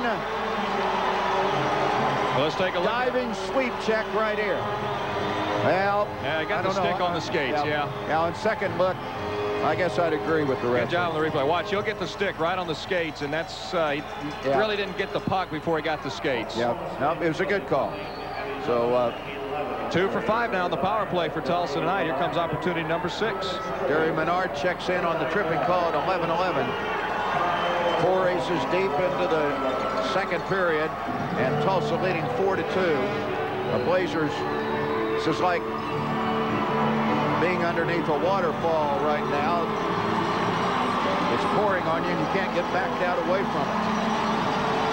And again, it's a defenseman in the penalty box on a penalty kill situation. Puck kicks back off of Williams back into center. Berger drifting back to the opposite end. Blazers have Richmond, Leganis, Anderson, and Girard killing the penalty. Chris Robertson for the Oilers into the offensive zone. Into the near corner to Lawrence. He works it up. Now they go against that box defense. He wants to shoot himself. It caught a stick, and it flutters out of play and up into the stands with 8:18 remaining here in the second period. Blazers took the early lead 1-0 on a breakaway goal by Jim Solly with the game only 1:11 old. Chris Robertson tied it on a power play for the Oilers at 5:41. Doug Lawrence got the first of 2 goals for the lead at 2-1, short-handed for the Oilers at 10:47, all in the first, and then Carl Boudreau scored less than a minute later on a power play set up by George Dupont. It was 2-2 at the end of 1. Taylor Hall sent a blue line shot under the glove of Williams 32 seconds deep into this period, and Doug Lawrence at 9:42 has given the Oilers their 4-2 lead, and Lawrence with the puck off the faceoff. He and Robertson exchange passes out of the corner. Now Berger and Lawrence exchange. And Lawrence gets it back. Very, very patient. Berger's shot broken up, and Girard has sent it back as Laganis got a stick on it. Blazers now get fresh legs out to complete, killing the penalty with 50 seconds left, short-handed, and trailing 4-2 here in the second. Cox being forced back in. Nice little sweep check by Boudreau. Takes some more time off the penalty clock for Derry Menard. Solly hanging at the blue line, now likes to come in on Berger, and Berger sends a two-line pass into the neutral zone with 7:23 left to play here in the second period. Again, game 6, if there is one in the series, would be tomorrow night at the Marriott, and tickets would go on sale at 10 in the morning. There, in that shot, you can get a good look at Jeff Massey and the skin off his nose from a cross-check from McWilliam the other night. He's wearing that protective shield, and there was some concern if he'd be able to play, but this is hockey. If you can see, if you can skate, you'll play. Yeah, his eyes black and pretty good on the right side, too, but and his nose does not look pretty. Doucette in his zone behind his own goal over to Taylor Hall, who started the Oilers right in the first 32 seconds with that slap shot off Williams' glove. Now Doucette, who loves to rush, this time elects to throw it up to Prasnik, and he sent the pass in to the Blazers' end, and then Prasnik gets it back around the boards and out high to Doucette. From Hall, and a nice save by Williams. That time he deflected it into the corner on that slap shot, and here's a lead pass, and Solly's got his second breakaway. He's Doucette, and it just goes off of Martino, but Martin had already blown it dead. Jimmy Solly, who started it for the Blazers, was trying to get him back within one, but that time he put it straight in to Tony Martino. Tried the same shot that he did on the first period breakaway. No fake on from the left side. He tried to beat him to the glove, but Martino staying with it that time. Wasn't anticipating anything. He was playing it straight up. Whatever comes, I'm going to stop it. Well, and he got a little help, too, because Jimmy put it right into his stomach, too. Well, yeah. He didn't get it. He didn't I'm get trying to make it sound like a great save, not a bad shot. Right, I got you. I said he tried to go to the glove side, instead he found the midsection. Am I supposed to read announcers hired by the Oklahoma City Blazers for tonight's game? Here's Massey off the face-off, loses the puck in front, shot off the glass, Oilers clear. Both teams back at full strength. Simone now to Burton to Massey. Massey held up by David Moore. Or no, that's young Mark McCoy, who hasn't been out much for the Oilers. And now the Oilers get it tied up in the corner. Blow the whistle. Oh, it was blown. Oh, was it? Okay. Just lost in all this noise. Yeah. They seem to let him try to dig it for a long time in this league. We're back in a moment. 4-2 Tulsa. 6:19 to play in the second. Brahms Mix is all mixed up. Is it the cold, creamy goodness of Brahms vanilla frozen yogurt with bits of Butterfinger, hunks of Heath Bar, marvelous M&Ms, crunchy cookies, plenty of pecans, or fabulous fruit? Or is it Brahms chocolate frozen yogurt with all the same delicious favorites? Well, mix it up any way you like. Just be sure it's genuine Brahms Mix. Available in chocolate or vanilla. Only at your neighborhood Brahms ice cream and dairy store. Back in Tulsa as we return. The clock has wound down to 6 minutes. They got us back a little bit late. And the Oilers send it in from the blue line. It's in behind the goal. Now in the corner, Massey shoved off Kulak, who spent his misconduct time and is back out. Here's Menard through that short center zone. A drop past Simone, but it didn't get back to him. And those two go in the corner. Menard working into the slot. Throws a shot, a score! Boudreau! Oh, boy! Menard set up Boudreau because Martino turned it away but did not get it past the stick of Boudreau, and he sends in a backhander. That's what... Give Derry Menard some credit, because watch him right here. He almost loses it. Then he shovels it in, and as it's poked away, and let me correct myself, I thought Carl was on the backhand, but he actually was cutting in, on the forehand side and snapped home the rebound in behind Martino. That's what a good center does. He knows if there is a deflection where it's going to come out. And he was racing right to the spot. He knew the only spot it would come out was right there, and he got it in there behind him. Boudreau, his second goal. And he clears the puck out. It's a 4-3 hockey game. And then Boud, flagging it down, knocks it across the center line. It's sent back, and Robertson's going to get a beat on it. Then he's knocked down by Gilligan.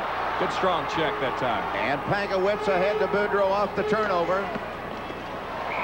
Martino had to hop up on a rising shot by Boudreau. Let me go back to the last two goals. Martino doesn't, on the save, get the puck out of the danger zone. Boudreau gets the goal. The earlier goal by Lawrence, the shot by Doucette, Mike Williams trying to steer that puck, would have liked to have gotten his blade on it so that he could have steered it to his right. And he didn't, and it steered to the left, and that allowed Lawrence to put it in. So both goaltenders have been unable in the last two goals scored against him to get the puck cleared out of the danger zone the way both of these guys normally do. 4-3, 5:03 to play. In behind the goal, Pankowitz for the Blazers, Boudreau, and the Oilers, though, got it up. And Kulak to Clouston, who heads to center. The drop pass broken up, then in close, and it hit the post. The red light came on, but it's being waved off. Good call. You had it right, the goal judge had it wrong. They're going to stop play. Well, you know what? I ought to have something right after that horrendous mistake on that earlier Blazer shot. You'll see this is the correct call. The red light does come on, but that doesn't decide the goal. It hit the post. It hit the post and came out. Yeah, hit the post. Yeah, but it will maybe get another look here. Better look here. Let's see. Watch the puck. Here's the deflection. Hits the post. Yeah, hits the right post. It never crossed it. And hits about 5 inches out in the crease. And really, to the credit of the goal judge, it was a reactionary thing. Right. That light flicked on and right back off. I mean, it wasn't like he had it on and then left it. Look at Lawrence in the middle of your screen there. He's talking to the goal judge about turning her red light on. And now he's going over to the official, Derek Martin. And Derek Martin doing a very good job. I mean, as soon as he saw that red light come on, he waved that baby off immediately. There was no doubt in his mind what had happened. Lawrence talks to everybody in the arena. He may come up here and talk to us. Zamboni driving in there. The only place you're safe in the arena not to hear Lawrence talk is, I would think, maybe in a restroom. Here's the face-off and the puck out to the blue line and back down to Lawrence. And Lawrence on the board, loses, and Anderson breaks up ice. A 3, maybe a 4-on-2. Laganis at the blue line couldn't feed the puck to Anderson. And the Oilers got out of that, and Lawrence is back. Big night for Dougie Lawrence in the far circle for the Oilers. Throws it in close. It dribbles off Robertson's stick wide of the mark. Boudreau does a nice job to get back in traffic and get the puck out of there. And then Laganis crosses it to the Blazers bench, and it's batted right back. Ken Anderson found it and sent it in. This allows Oklahoma City to make a wholesale change in center ice. DuPont out fresh to pick it off Lawrence's stick. Sends it back, and it skipped off Richmond. The Blazers couldn't take advantage of the Oilers, who were caught in the middle of the line change. Now Richmond sends a bouncer in, and it's knocked down by Martino. And then coming in late was DuPont, and he was knocked down by Clouston. 3:48 to play, second period. Oilers lead 4-3. Faceoff will be coming up in the Oilers zone with 3:48 to play. Update from Wichita. The Thunder now leading Dallas 4-1 with 4 minutes to play in the second period. Wichita trying to take a 3-2 lead in their best of 7. I think it's going to be an outstanding final series, regardless of which 4 teams are in there. All 4 are playing fairly well. Clouston has dumped it in. Menard has played it back at his goal line, but couldn't get it out. It's in the corner, and Berger has rushed in from the point to keep it in play for the Oilers, and then the logjam gets it tied up. And that runs a few more seconds off, now with 3:25 left. Tulsa content to tie it up along the boards. It seems when these two get together, Tulsa winning the majority of the face-offs, so they'd love having a face-off in the Blazer zone whenever they get that opportunity. On Boudreau's goal, Joe Burton has also been awarded an assist along with Derry Menard. It was Burton who got the puck to Menard out of the corner. The red man's good at digging him out. Girard to play. up the near side, sent a pass out to Burton. He was pushed in the boards by Berger. Now Menard around the boards, loses the puck. It's out front, a shot wide by Clouston. And Richmond and he are back in behind the goal, and Hall has come up with it for the Oilers. Now a penalty Williams coming got up knocked down as Williams goes down, and there's a tripping call. Derek Martin pointing, and it's going to be Mike McWilliam. McWilliam, I think, we'll see right here, I think he trips.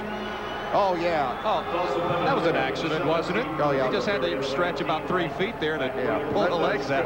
McWilliam, well, they got that. Yeah, they got that one on camera. They got that one on tape, Mike. You can't argue that one. Who, me? Yeah, right. If they'd have had that cross-check the other night on tape, they could have used it on General Hospital next week. He wouldn't be playing tonight if they'd seen that tape. On Massey.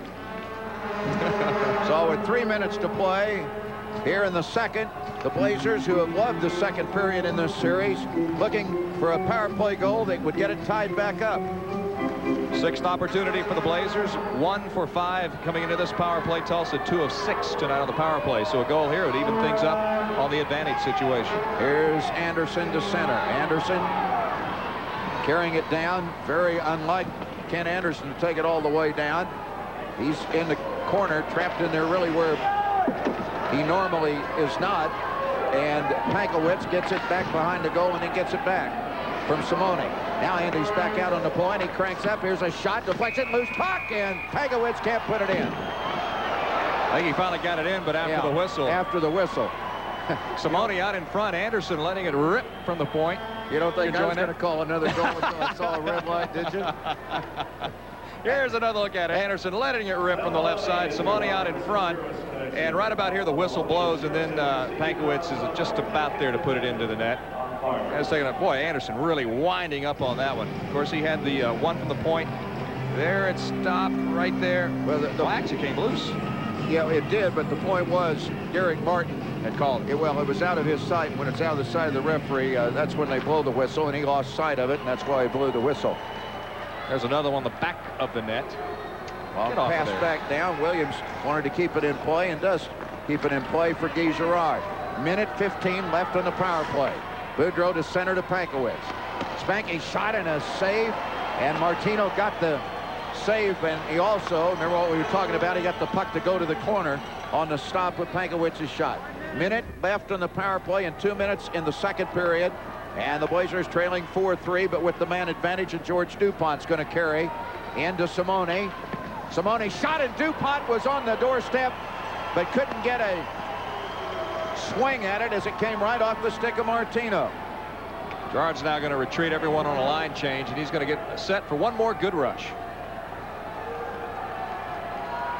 Jeff Massey skips it in down the left wing side, but Prasnik was waiting and sent it back, and the Blazers not getting much opportunity here. Oh, that was dangerous. Guy lost it right on the corner of the net with Doug Lawrence standing there. DuPont's going to fling it near side. Blazers really trapped back down, have done nothing on this power play. Now Menard throws into center, and it's picked off by Moore, and he's racing in with it, and he's got it.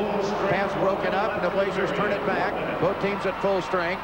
DuPont across, fakes the slap shot, then turns for some help. Massey trailing in the circle, couldn't get it. It's out high.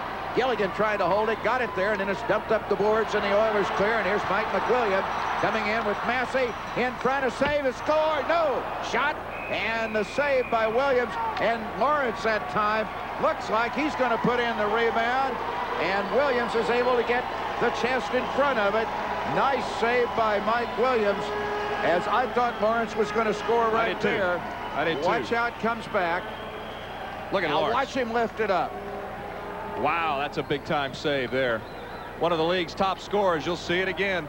Right there, you see the penalty as McWilliam is brought down. Lawrence with a great opportunity. I don't know how Williams stopped it. I really don't know how he stopped that. Great talent on that one, because Lawrence had a beat on it. 40 seconds to play. Blazers go short-handed at the 19-20 mark. Jeff Massey gets the holding call.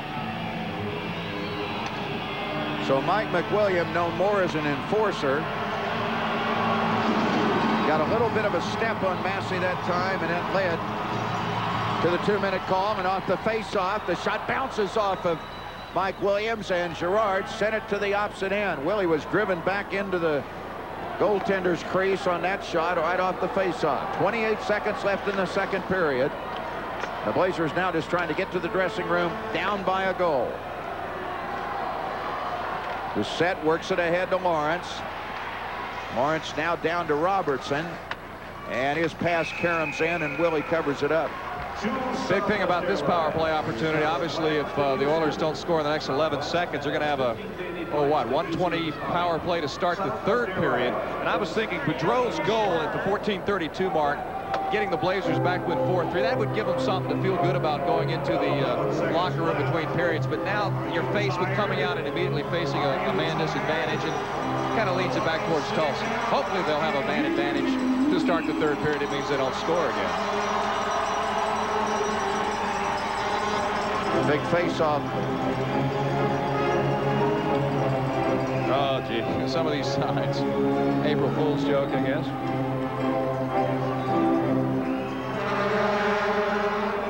Here's Richmond for the face-off against Clouston. Clouston, an excellent face-off man for the Oilers. But you see, he got the draw, but Guy Girard stepped in and cleared it to center, and Lawrence looks up at the clock, shoots the puck in off the inboard. It goes behind the goal, and that'll do it. That's the end of the period.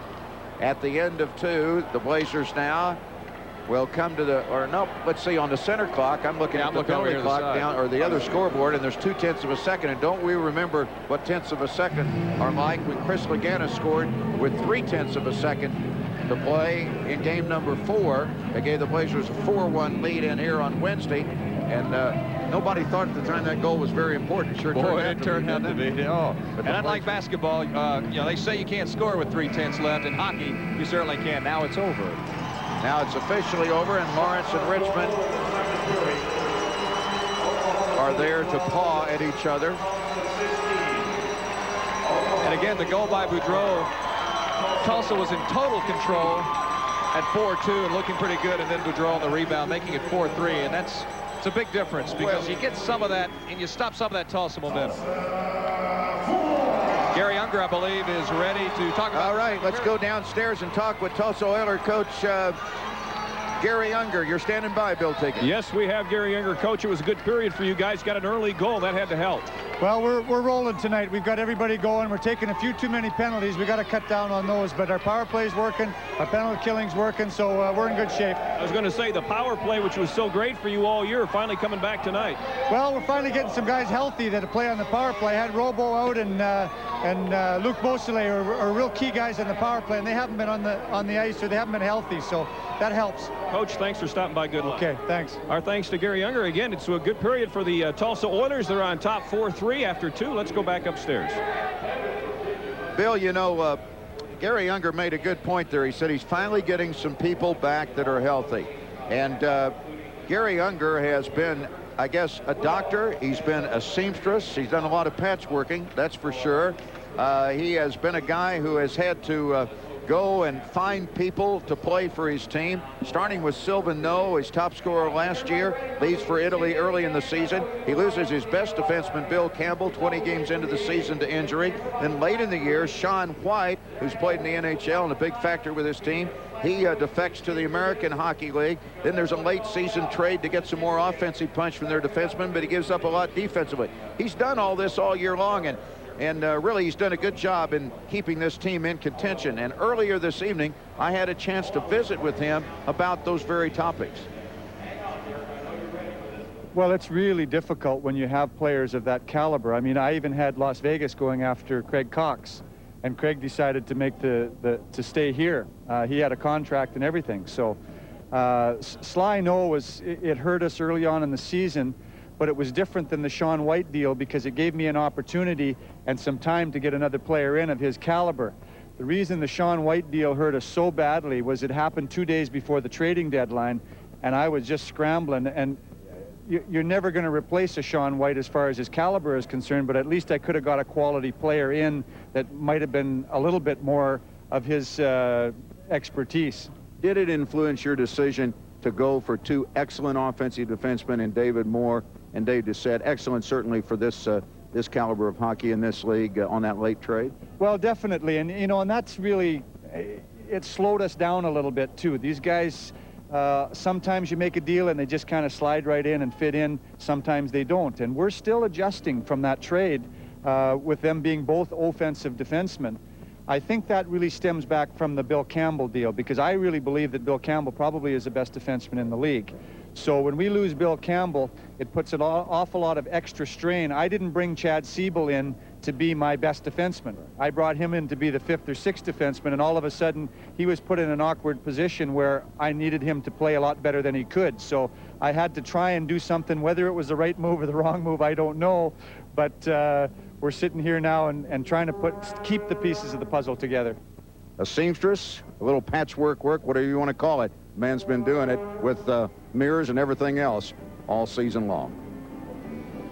And whatever those mirrors were doing, they reflected a couple of goals and only one for the Blazers, and Unger's Oilers lead the Blazers 4-3 here at the end of 2 periods of play. We've got more on our intermission break when we return here to the Downtown Convention Center in Tulsa in just a few moments.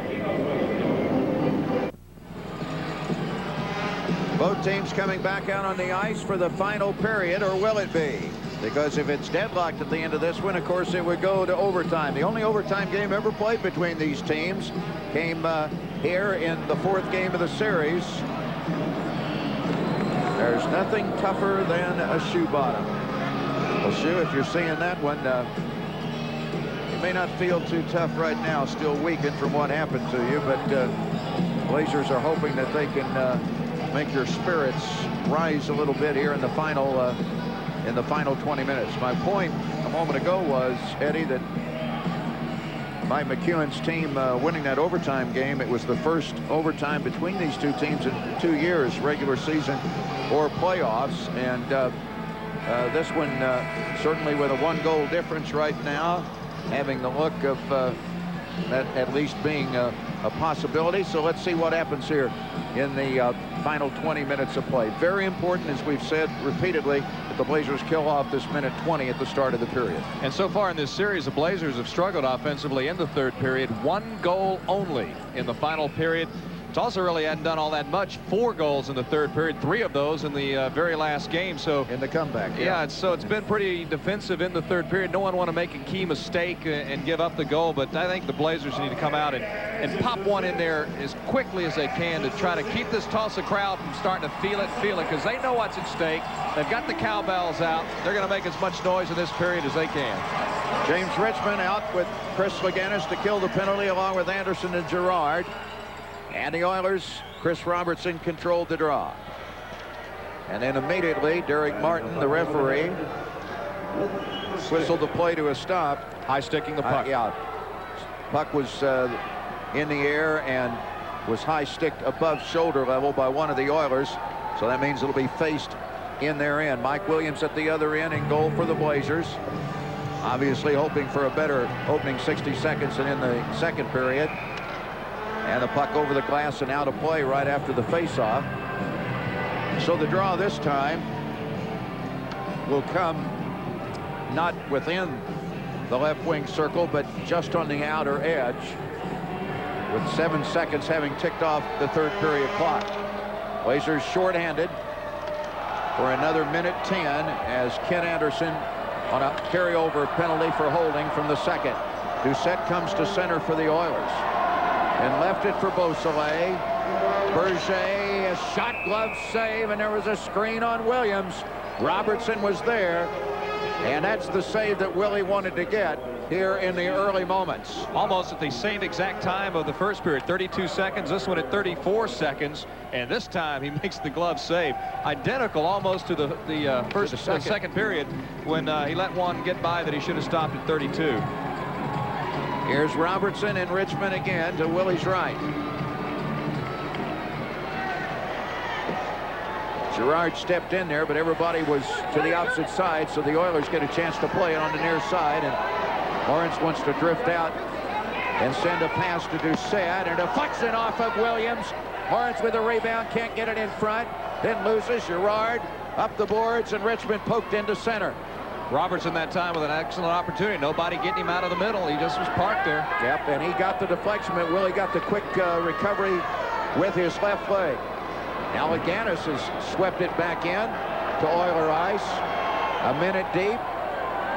And 17 seconds away from Anderson's return to get the Blazers back at equal strength. Doucette shoots it in from the red line. And around the boards, it's played and brought back out. Massey, I'm sorry, I said Anderson. Massey in the box. And now Jeff comes back on. They had it wrong on the scorer's sheet. It was Massey in the box. Yeah. Massey was in the box. They had Anderson on the sheet. Down the wing, the Oilers throw it out in front. Far side, Moore. Angle shot picked out of the air by Williams. It's amazing how many times right at the end of a power play, the team that was on the power play usually will get a pretty good opportunity, and you tend to relax sometimes when that penalty is over. And that time, Williams keeping his eye on things. Didn't let Gunn get by. We just got to pay attention to our buddy Alan Poston, the yes, he had it right. PR director. He had it right. Threw away the official sheet. Alan Poston is the official. He's going to have a busy day tomorrow if the Blazers don't pull this one out and get things ready. He'll have it ready for the Myriad. And, of course, those tickets, again, 10 a.m. You're right, 10 a.m. 9 a.m. 9 a.m. I'm sorry, 9 a.m. at the Myriad box office. Hopefully you won't need them. Here's Girard back to center to Pankowitz. Spanky dropping it for Girard. He's got a chance to go down low. It's loose, and Martino gets it covered up. Burton and Pankowitz hoping for something to come free on the flip shot by Girard, but Martino covers it up. Take another look at it. There it is, right out in front. Burton with a nice opportunity. Martino, though, getting down. Now, look, there it comes off. Did a good job, found it. There was Pankowitz right there. If he didn't cover up, you'll see Pankowitz standing right behind the net. Ooh, nice backhanded flip by Spanky. Really Bernard shoots it in behind the Oiler goal after the faceoff. And the Oilers pop it into center, where Boudreau's back to field it down for Derry Menard. Menard misses Burton, so the Oilers get the puck to play along the bench area, and David Morris sent it in. I think it's the longest it's stayed neutral ice all night. I ducked on that shot. The thing came out of my monitor at me. Girard and Burton having a little bit of trouble at their blue line. Now Taylor Hall knocking it down, has forced it in. And it just gets into center, so the Oilers have to come back on side. Krasnick waits and then rifles it in the far corner, and the Oilers will get a line change here, and the puck goes out of play in the bench area on the far side at the Oklahoma City bench. 17-13 to play, 4-3 Tulsa. Back in a moment. Does your mattress make you fighting mad? Do you wake up tired? Do you fall asleep with your face in your suit? Then hurry into Evans, because prices have never been better on the entire lineup of New Dimensions by Sealy Incorporated. That means you get a great buy on any mattress, any size, like this Cambridge 2 Queen set for only $279. Evans has the entire lineup of Sealy products. For example, this Cambridge 3 pillow top with a plush, thick mattress is $399. It's all at Evans. Get yourself new bedding, then rest easy.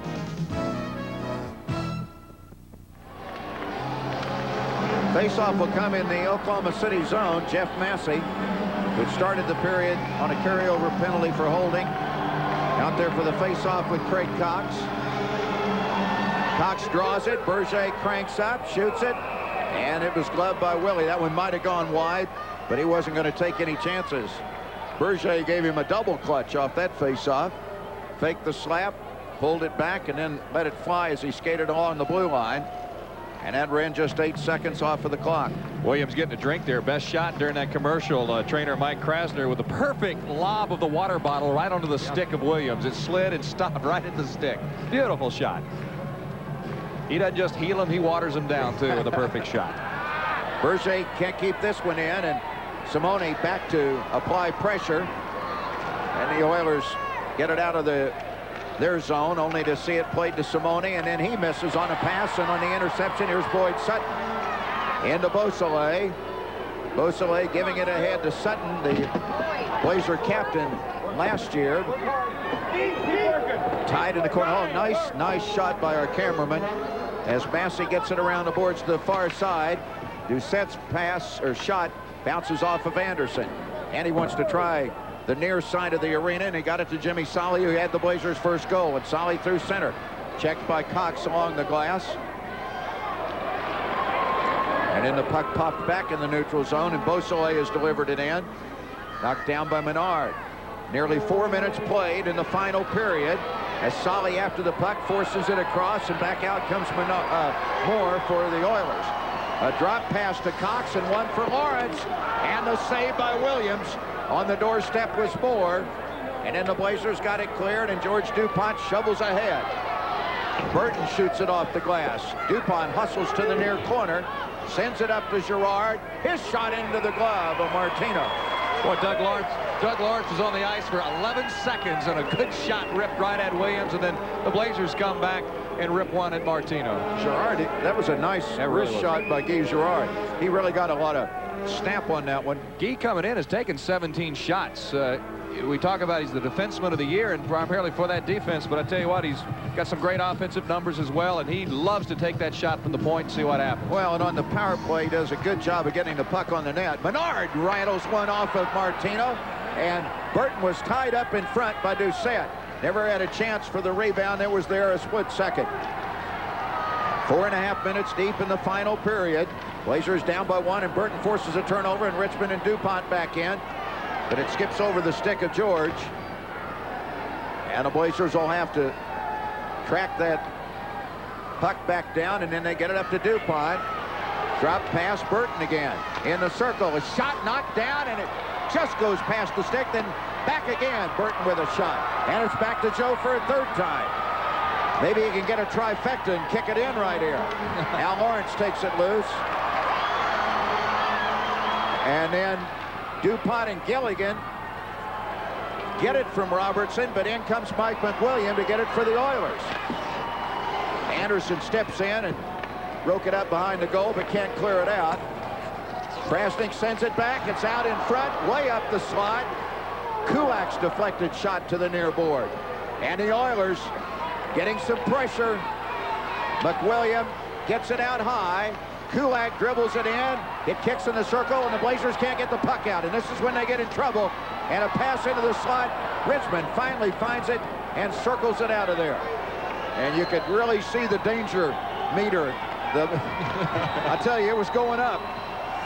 That's the trouble the Blazers have against Tulsa. They just keep it in the zone. But I like that line of Richmond, Burton, and DuPont. They're really scrappy, and they're always getting their stick in there on the puck, breaking up things, and just creating havoc.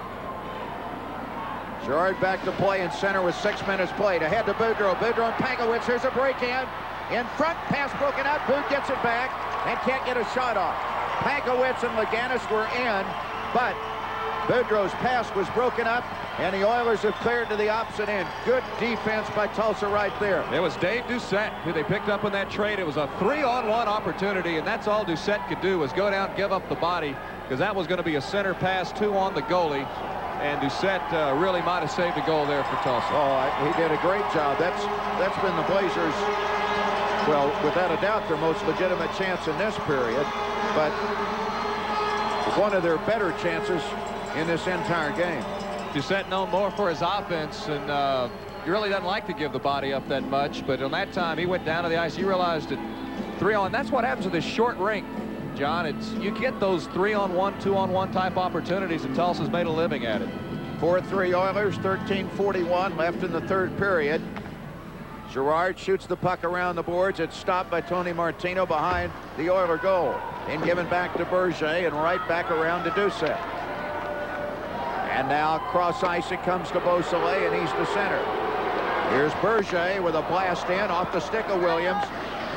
Menard recovered and got back for the rebound and spun it around the boards. Krasnick delivers in. Oilers begin a partial change, at least at their defense, as David Moore stops a clearing pass. Then he comes in to the offensive zone. Beausoleil in front, pass broken up. Blazers come out 3-on-2. Here's Pankowitz, Leganis, and Boudreau. Drop for Boudreau.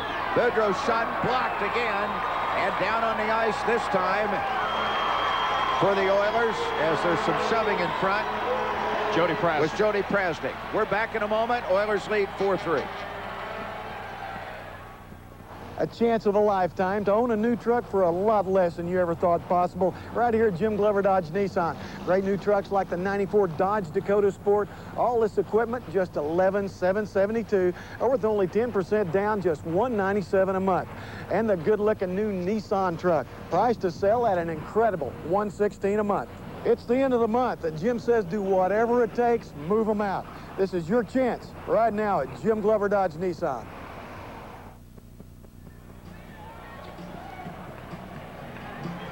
Watch Trent Pankowitz right here, trying to get it tied up. He drops for Boudreau. Now, Boud heads into the circle, doesn't shoot the slap shot, waits a second, and then as he drills it, it comes underneath Jody Prasnik. Boudreau falls atop of him, but Prasnik caught the shot, and he is still down on the ice with the Oiler trainer being attended to right now. We were talking about the difference in the size of the rink. It's 7.5 feet from each red line to the blue line in the middle. 15 feet total less space in the neutral zone, and that just leads to more hockey action in the offensive zones. A lot more pressure being able to be applied. And I'm amazed you don't see as many two-line passes. I think you'd see a lot more than, for instance, we've seen tonight. You see them earlier in the season, too. Yeah, oh, yeah. Especially for visiting teams, until you kind of get used to things a little bit more. Prasnik's up, and all right. I think if Carl Boudreau had it to do all over again, he would not have double clutched. I think he would have just gone ahead and pulled the trigger. Could we give him a replay? He'd probably like one. Puck's going to come out of the Oilers zone now for the face-off. And Tulsa controlled it, and Doucette has dumped it down the far board. Mike Williams leaving it for Gilligan behind the Oklahoma City goal. Here's Massey's off a check into the offensive zone, and then Solly couldn't handle his pass. And a breakaway for Beausoleil. Save, rebound, score.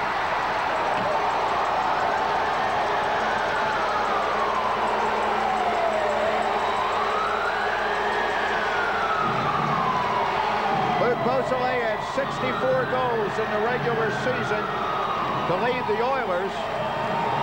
And here he gets set up right here. Now watch what happens.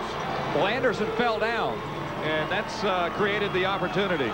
But see, Willie makes the save, but he cannot get the puck under his control. And to Beausoleil's credit, he put the brakes on enough to get his own rebound in. You can just right there see Anderson getting up off the ice. And watch it here. The initial stop, but again, a good hard shot, so Williams couldn't control the rebound. Beausoleil, knowing maybe perhaps it'll come out. As you said, John, put the brakes on, and it's a 5-3 game.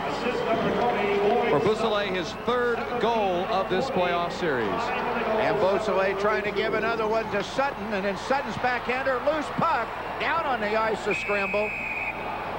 And it's finally covered up. And here you have the Oilers with a 2-goal lead, getting the smell of a chance to keep this series alive. And this is when they are so hard to control, when they get momentum in this situation. Remember, they led this game heading to the final period. They have never won a game this year when they have trailed at the end of 2 periods. An amazing statistic. 0-21-3. Yeah, but they were leading going into this one. They lead now 5-3. Update from Wichita. It's still 4-1 Thunder over Dallas. 18-minute mark of the third period. Well, there's 12 minutes and a few seconds left in the third of this one, and the Blazers have got to get a big comeback started.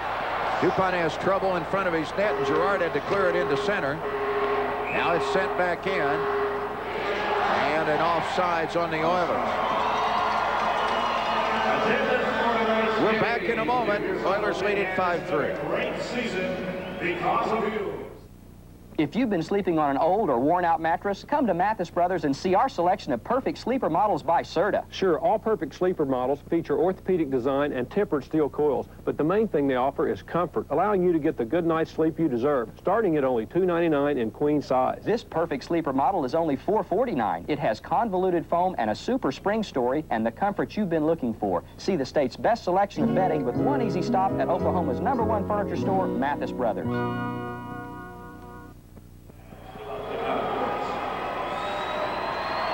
And we have the attendance 6,740 in the Tulsa Convention Center for this Game 5 between the Blazers and Oilers. Tulsa out on top 5-3 with 11:49 to play in the third period. That's now 5 goals for Tulsa in the third period. And Oklahoma City with just 1 so far in this playoff series.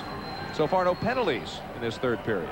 Well, Beausoleil was second in the league in goal score with 64, has given the Oilers some insurance. They miss him on a pass to center. And then the puck sent right back in, and Girard has got it ahead to Pankowitz. Here's Spanky in across the line. Tries to flip it in front. It bounces and is knocked down by Berger. And the Oilers right back have Beausoleil on the wing, but he got in too soon. Offside. Advance, get ready for summer with Tulsa. Again, if the Blazers lose this game, Game 6 will be tomorrow night at the Marriott. And tickets go on sale at 9 o'clock in the morning. Not 10, but 9 o'clock in the morning, so get there an hour earlier. There'll be people down there much earlier than that. That's at the Marriott box office. Also at Sight and Sound locations also, you can pick them up. And we hope folks will take their radio to the game, catch you in action in your environment there with your good crew that you do on radio each and every game. Well, I'll tell you what, there are a lot of people listening on the radio there, and we appreciate it. Here's Girard, the center. Sends it in wide to Martino, and it caught a funny bounce, and he had to reach back and cover that one up. Certainly are glad they are listening to television this evening, however. But you've done a great job bringing all this action. It's been a fun season. It's been a different season than a year ago when it was he scores almost constantly from your lips. But it's been a really interesting season to watch how Coach McEwen has worked this team, the defensive changes, the addition of DuPont and the criticism of why you got a guy who's in a cast on your team, and obviously that move has paid off. It's been a lot of fun. It has, and I still think the Blazers are the better team in this playoff because of defense, and right now they'd like some offense. Pankowitz trying to move David Moore off of it. Notice Lawrence with a little left hand there. Well, maybe the period will just run down with this play right here. Nobody can get it tied up. Folks at Sunshine Cookies like it. Yeah, I guess. They were loving it. Maybe they'll bring us a box up here. I'm hungry. I think they could have resold the order. Oh, collision. Guy Girard. Kulak and Girard knocked down, and then the Oilers called for the offsides. Look at Kulak. He's smiling about it because Guy Girard just got in his way. Let's see if we got this one. Here's the collision. Kaboom!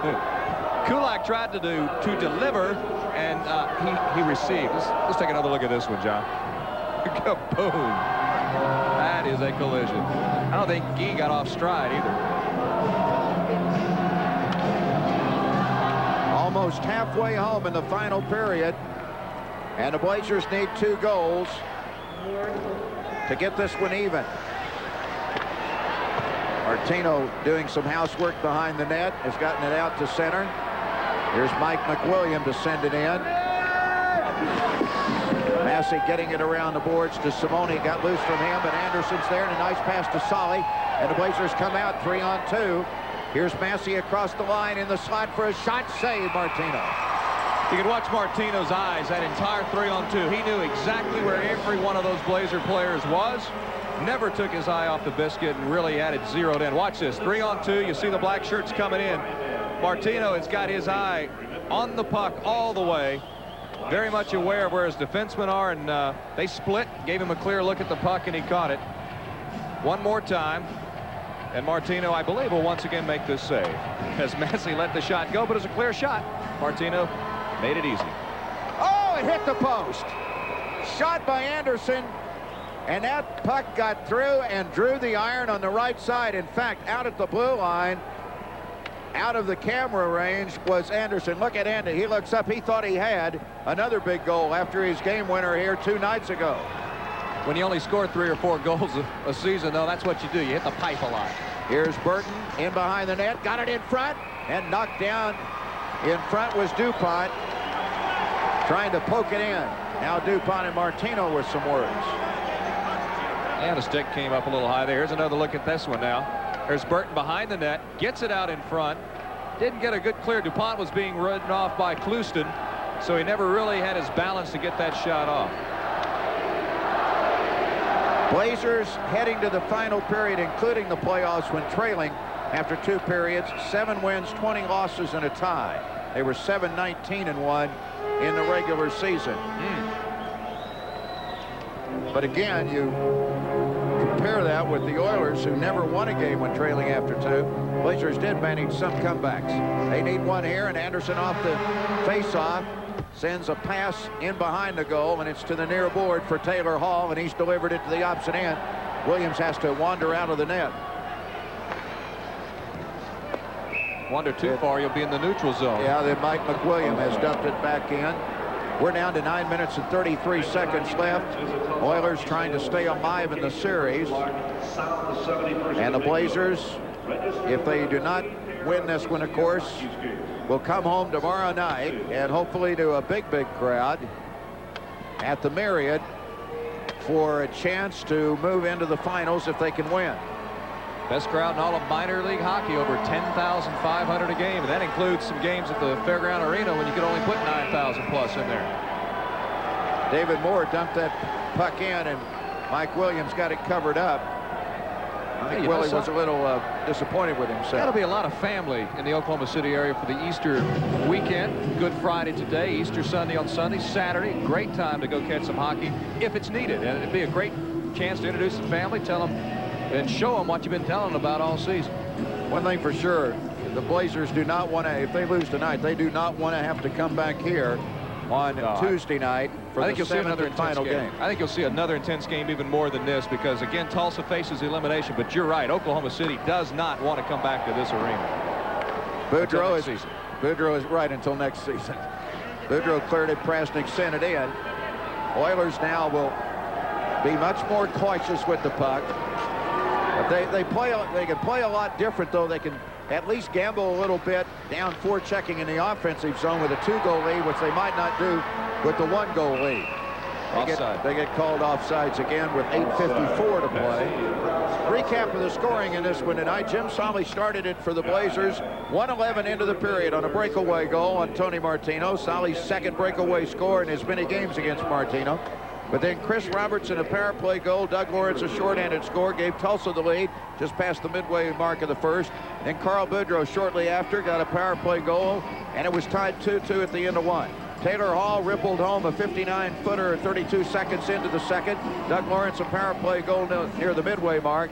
Boudreau scored 5 minutes after that. It was 4-3 heading to the final period, and Beausoleil's goal at 7:32 has given the Oilers a 2-goal lead. As Pankowitz spun around, gets loose from Doucette into the corner, out front to Boudreau, and the puck is popped in front and then knocked down and played by the Blazers back to the far side. And then sent out into the center zone, and Robertson has it at the red line and shoots it through. Berger looks like he's been watching some spring training. That was a high outside fastball that he ripped at. Yeah, he did indeed. Now the puck comes back across the Blazer goal line. Lawrence in to steal it from Girard in front. And the save, and now the goal comes off for the underpinning. We're back in a moment. 8:11 from the finish. 5-3 Tulsa. Presbyterian Hospital, an 85-year tradition of quality in Oklahoma City. We're building the alliances and technologies to give you better access to health care at a lower cost. Affordable quality health care is our goal. Our network, our research, our access to new technology, and our quality doctors give us the edge. Don't take a chance. Make sure your health plan includes Presbyterian Hospital. Call 271-5000 for a doctor that uses Presbyterian Hospital.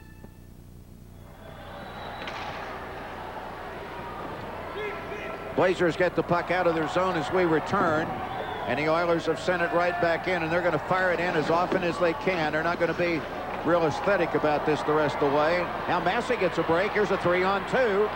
Into the circle, a shot, save, loose puck, score!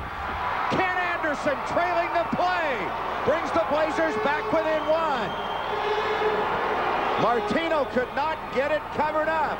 And Anderson, who hit the post a moment ago, has just gotten Oklahoma City into seat squirming time. The man has become an offensive machine here in the postseason. Here we go, Massey. Same kind of looking play that Martino caught and held just a few moments ago. This time the rebound comes out. One Blazer comes by, and the second one Anderson gets. There's a good angle here. Massey, same kind of play. Split the defenseman, but this time there's a poke by Simone. He knocked it loose from Martino. Martino not able to fall on it. And then Anderson doing a beautiful job not giving up, coming in for the goal. A pair of dozens, 12-12 the scoring time. Blazers back within a goal. The Oilers shoot the puck in. The game takes on a different complexion now, for sure. Burton has dug it out. Girard's going to rush it. Sends it in. Save Martino to the corner. Nice wrist shot by Girard. And then the Oilers clearing it have shot it into their bench area. That was a real aggressive, that's about as aggressive and it's about as intense a rush as the Blazers have put on tonight. Anderson came from way out of there to get that one. Only the second goal for Oklahoma City in the playoffs in the third period. Right. They just doubled their entire output in the third period this year. 10 minutes left in Wichita. The Thunder still controlling that game with a 3-goal edge over Dallas 4-1. That series shifts back tomorrow night to Dallas for Game 6. A lot of goals scored in that one. Dallas has been put in by Desjardins quite a bit. It's really the first game in that series where both teams have not scored a lot of goals. DuPont against Clouston. Watkins, the linesman, gets it dropped. Girard pokes it in the corner. Oh, Moore just manhandled Burton. Now Burton was pulled down by Moore.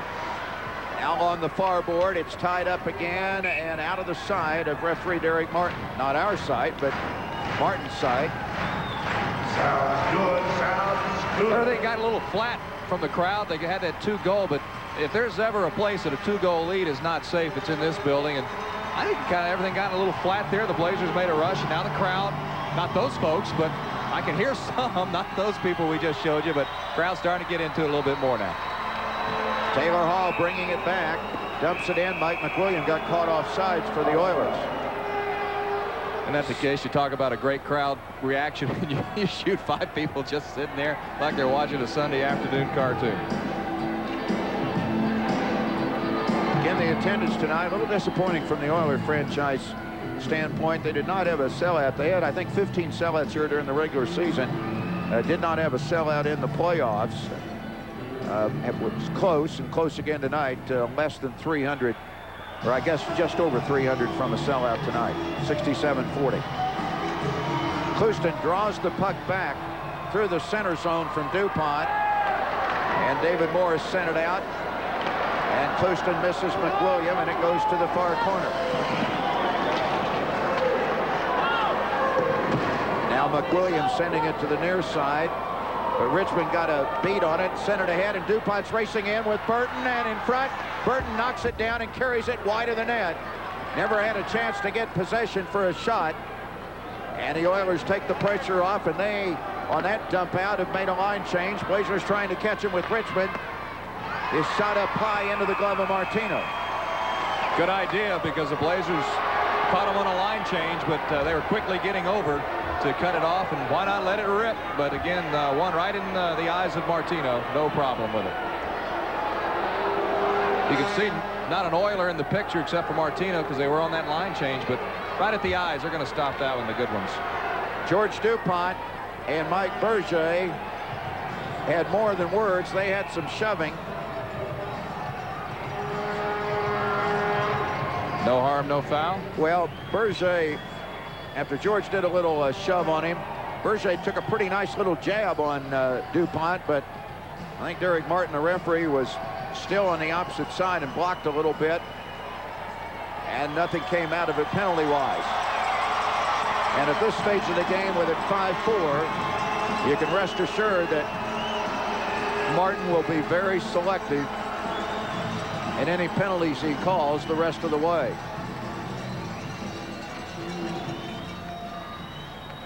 Cox comes up with a puck after the draw against Boudreau, and the Oilers feed it right out. Anderson, who scored to make it a 5-4 game, to Gilligan, and Gilligan having trouble with it. And Cox ahead to Beausoleil at the goal line. Boudreau knocked down, and then Gilligan back to steal behind the net from Beausoleil. Boudreau got the job done, though. He distracted Beausoleil just enough to let Gilligan come over and help out. There's under 6 minutes to go in the third. Tulsa leading 5-4. They send the puck in, and Gilligan bumped off of it. Now Anderson back to play, and it kicks back to Boudreau. Boudreau ahead to Chris Laganis. Laganis to center. Shoots the puck in. Berger hustles down to get it. And then his pass almost intercepted by Pankowitz. The Blazers managed to send it back in again. And Oklahoma City made a line change as Doucette was carrying it up ice. Heading across to play it for the Blazers is Bernard. And now the Oilers back at the opposite end getting fresh personnel on. Here's a clearing pass into center. Kulak to shoot it right back into Oklahoma City ice. Bernard up the wing, got it past David Moore. And Obino icing because Moore could have played the puck and touched it and did not at the Oklahoma City line. Now under 5 minutes to play. 5-4 Tulsa. Simone almost left with a steal. Now over the head of Menard. The puck has been sent to Oklahoma City ice, where Williams sends to Simone. It just got into center. Shot back in. The call we expected, offsides against Tulsa. Kind of a late call there with 4:40 to play in this hockey game. Blazers need to get it out of the zone and get another rush going. Again, you saw how quickly the puck can get down on the other end of the ice on the goal by Anderson, the assist to Massey and Simone. And one of the many fans here enjoying the action tonight. Again, should the Blazers lose, you're going to need to get those tickets for tomorrow night. Go on sale at 9 a.m. Should be quite a crowd. We certainly hope so at the ticket office. So come expecting some kind of wait, and I'm sure the Blazers folks and the folks at the Myriad Sight and Sound will take care of you as quickly as they can. Here's Massey in front. The Blazers thought they had to go. Hold everything. The puck hit the crossbar. Oklahoma City thought it went in. I think Blazers are going to get the goal. The goal judge did not turn it on. It would hit the crossbar under. Massey thought he had it. And it is a 5-5 hockey game unless Derek Martin is overruled or lets the goal judge overrule him.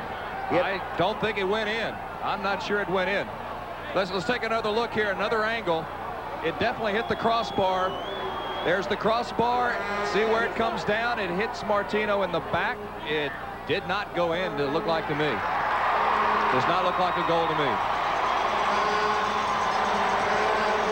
Now in the NHL, they would have the videotape replay to look at because they have television in every game. The puck never crossed the goal line. If the Blazers get this one, they are going to get a goal awarded to them. Derek Martin thought it hit the crossbar and dropped down. And the linesmen, I think, have said no. Well, it's the correct call.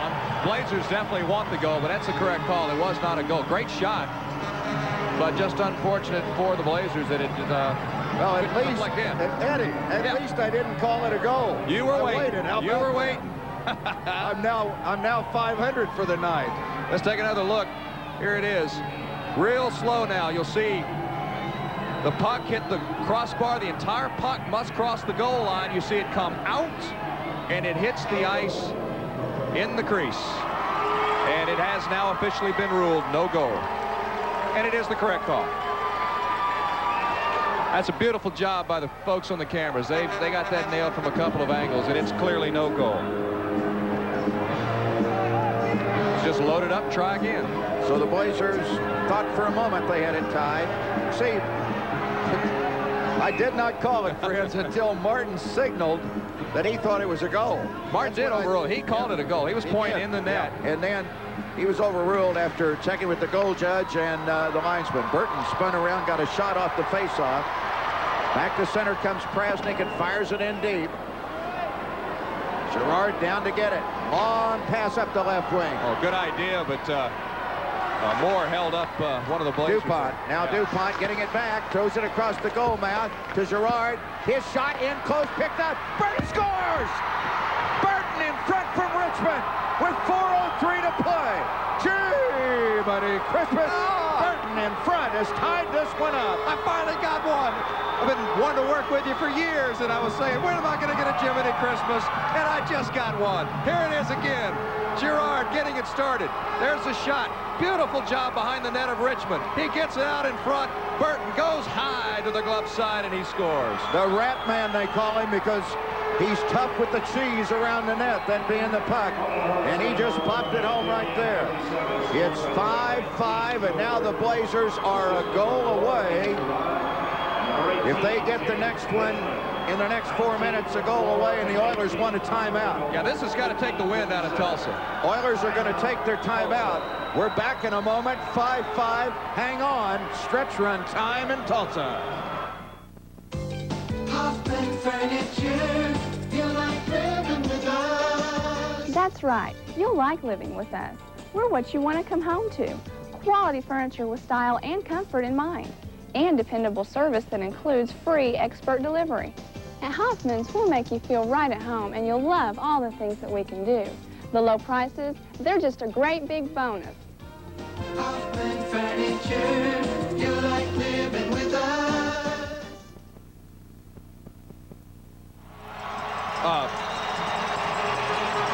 Well, the Oilers, Gary Unger wanted to settle his club down. He called the only timeout they can take. And the Blazers win the draw. It's tied at 5. And if they're still deadlocked, it'll go, of course, to overtime, as it did here on Wednesday night. McWilliam breaking in. Puck trickles in on Mike Williams, and he's got it covered up. And I think one of the reasons Tulsa called the timeout, that goal by Burton, I think was within a minute of Massey's hitting the crossbar. Oh, it was. I think it was within a minute, and I mean, boom, boom, like that, and Tulsa could have had the lead if it hadn't come out like that. 15:57. Burton from Richmond and Girard. And the game tied at 5. We got to start thinking about a player of the game, and he may still be out there with a 5-5 game. You know what? What? We may be thinking about talking a lot during the intermission before overtime. Yeah, there's going to be a 15-minute break, so. All right, here we go. Berger on the point. Shovels it down into the corner. Anderson, or Pankowitz from the corner, and then a fluttering shot. Hits the glass behind the Blazer goal, and Anderson plays it. Anderson and Burton have brought the Blazers back even. Aganis to center. Aganis trying to split the defense and get through, couldn't.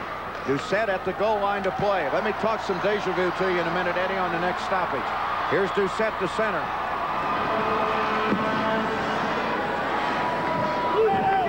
Tied up in the corner. Taylor Hall got it out to the point. Berger's shot deflected wide, and Boudreau has it and flips it up in the air, and it'll make the goal line. If it does, and it does, icing the call. Think back to last year. Oilers dominating the series, leading 3-1 in Oklahoma City. Blazers get a big 3-goal flurry and a 2-goal lead in the third, only to see the Oilers come back in Oklahoma City ice and win the championship series in the 5th game with a third period comeback after trailing by 2. Now switch it. The Blazers leading 3-1 here in Tulsa, down 2 in the third, have come back to tie it. Maybe they can pull the same thing that the Oilers did on the Blazers last year. It would be justifiable this season because these two teams have almost split from a year ago. Tulsa was a defensive team last year with the Blazers with the scoring machine. It's been flipped this year. Why not flip it in the playoffs? I'd like to flip the 11 Cup back to Oklahoma City as well.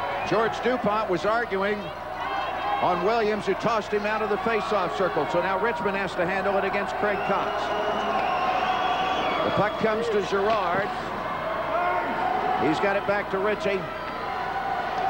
Ritchie wanting to leave it back to Girard, now turns and shot it into center. Under 3 minutes to go in the third.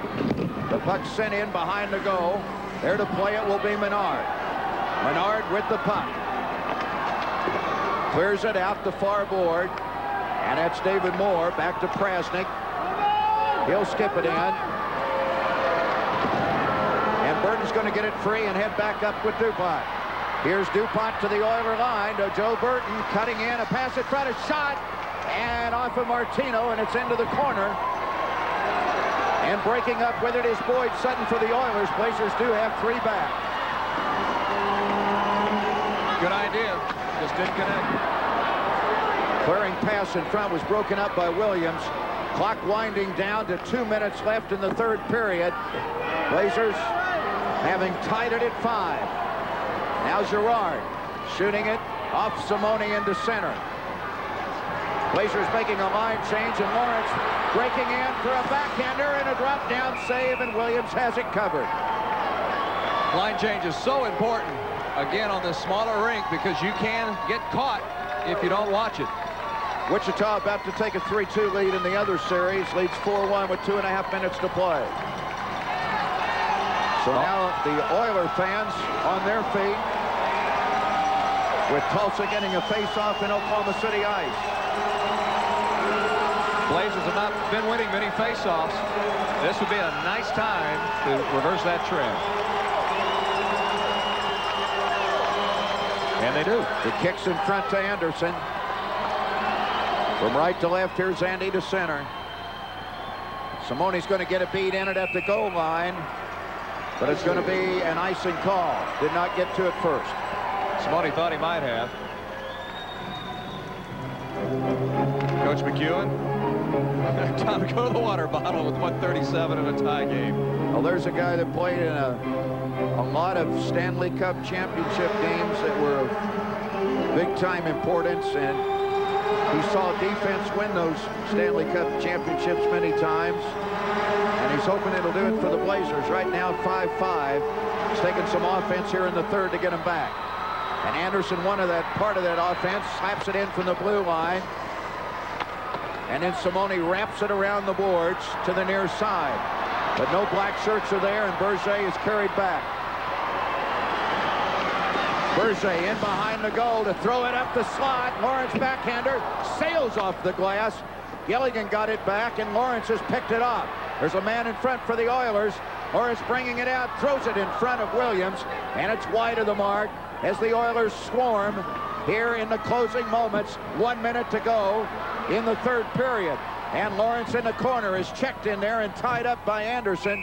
And the Blazers will get a face-off with 54 seconds to play in their own end. Nice help. I thought it was very important right there that they get the puck covered up no matter what. You bet. And nice help there from Jeff Massey. Out in front, Clouston was standing right in front. Massey came over and checked him and did not give Lawrence anyone to pass it to, because Massey kept himself in between Lawrence and Clouston. Real nice job there coming back to help. 54 seconds remaining in regulation. Blazers a goal away from advancing to the finals. Tulsa a goal away from advancing to Oklahoma City tomorrow night. And we're 54 seconds away from a 15-minute break. That's exactly right. Boudreau will handle the face-off against Sean Clouston, the best draw man for the Oilers. They got him stalemated, and then the puck came up the boards, and Pankowitz coming after it. Into the offensive zone, spun around, still has possession for Laganis. Laganis sends it to the far side. Boudreau hustling down to get it. Knocks it away from Martino. Turns to shoot it, and it's up the board, and Clouston fires it, and it's back to the opposite end. Williams sends it off the glass, and Girard's got it with a half a minute to go to play inside his blue line. Guy ahead now to Boudreau. Can't find it, then does find it. Back to Girard. Girard circling in his own end. Now Berger took it away. 10 seconds to go, and Pankowitz bats it to the opposite end. This could be an icing call at will. Blazers are going to have to fend off a face-off in the final 5 seconds in their own end. 4 7/10 seconds. Now McEwen wants Richmond out there, and Simone. You saw him pat him, say, all right, you guys get back out there. He wants the scrappers out there. For the final face-off of this 3rd period. Big goal by Ken Anderson to get a little momentum going. Well, especially, Eddie, after the Blazers thought they had a goal, but rightfully so, it was disallowed. And then seconds later, they get the score. And then, of course, obviously, Burton's goal has made overtime possible. But it's all for naught if you don't get them stopped right here. Win the draw. This is where you want it. Who's going to have? Boudreaux probably in there to try to win this draw. The Blazers are discussing it on defensive. Here we go. All right, here's the draw. Clouston and DuPont. It's down. DuPont draws it back. It's in the corner. We're going to overtime as Gerard is tripped at the buzzer. Overtime in Tulsa. How about those Oklahoma City Blazers?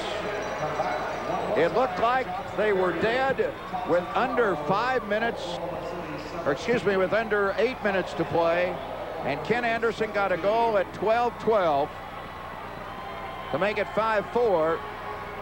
Then Burton, after Massey looked like he had it tied up on his goal, seconds later, Burton does get a goal at 15:57. And for the second consecutive game in this building this week, it's going to be an overtime affair. And of course, all Oklahoma City fans know what happened here on on Wednesday night. The Blazers won by a count of 5-4 on Ken Anderson's goal, just 57 seconds deep. You see, Bill Let's go down quickly to Bill Tiggins with Mike McEwen. Mike, great comeback by your club over the last few minutes. Well, I think, you know, we went out there, we were down 1 goal. We wanted to play patient, smart hockey. We knew that if we just gained the zone and made the easy play, that they would break down somewhere. And even after they got that goal, made it 5-3, we hung into our game plan, and it worked. Kent, big goal, and then, of course, Burton, he almost had another one that wasn't allowed. Well, that and George DuPont had our last quality scoring chance there. It was right in front of the net, took the pass on the side, and there was a 5-hole open between Martino's legs, but it didn't find its way in there. Thanks, Mike. Appreciate you stopping by. Mike McEwen, of course, boy, what a emotional last few minutes this is. We're headed to overtime. Couldn't ask for more. Back upstairs. All right, Billy, thanks a lot. Mike McEwen's got to be very, very happy, obviously, his team scrapping back and getting this one into overtime. And, you know, Eddie, to me, there is no doubt about it. In my mind, there's nothing more dramatic in sports than overtime in hockey. To me, I think it's the most dramatic thing, because every time you come across the blue line, you get an opportunity to see the game come to a close. And that's what's going to happen when we get back after this 15-minute break. Every time the puck's across the blue line, you know that every time that puck is fired, that there's an opportunity for the game to end immediately. But the Blazers are where they want to be. At least they got a shot now to not work this weekend. Well, down 5-3, I don't think they were thinking win at that point. Let's try to, you know, drag us back in. Let's get a goal, then let's try to get another. I think all they were thinking, let's try to get this thing into overtime. We did it before in overtime. We can do it again, but we've got to do it, stay patient. And then what? In 3 minute, about a 3:40 period, they had the one hit the crossbar and then put the 2 in. I think that one had hit the crossbar. Well, actually, the one hit the crossbar that was came after out. Well, it was after Anderson. That's right, that would have tied it. But the point is, Simone made a great play to dig the puck free for Ken Anderson, the second trailer in on the initial shot. And we'll get a chance to look at all of that in a few minutes. But it was a big play there. And then, obviously, Burton set up again. And we got us a dandy, friends. So we're going to take a break, try to catch a little breath ourselves, and then we'll have some video replays for you and show you how this wild period took place and how we've got overtime. And the boys at Channel 9 didn't think it was going to happen, but it is. The Tulsa Oilers are returning to the ice. The Blazers will be out in just a moment. And buckle up, because overtime is here. Now, during the regular season, it's only a 5-minute overtime and then the shootout format in the Central Hockey League. But in the playoffs, they take the regular intermission that we just went through. Both teams are in the dressing room. Then they come out, and the clock is set at 20 minutes. They will play until a team scores, and the first team to score wins it, and it's over. Should they play through 20 minutes, then they'll do the same thing all over again. Take another 15-minute break and then come out for the second overtime. So the first team to score, and of course the Blazers scored in the first 57 seconds here on Wednesday night with their second shot of the game to win 5-4.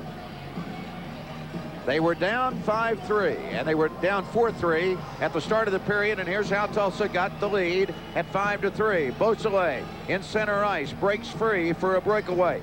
Comes in on Mike Williams, puts the first shot on him. Willie makes the save, can't get recovered with the puck, and Beausoleil was able to flip it in.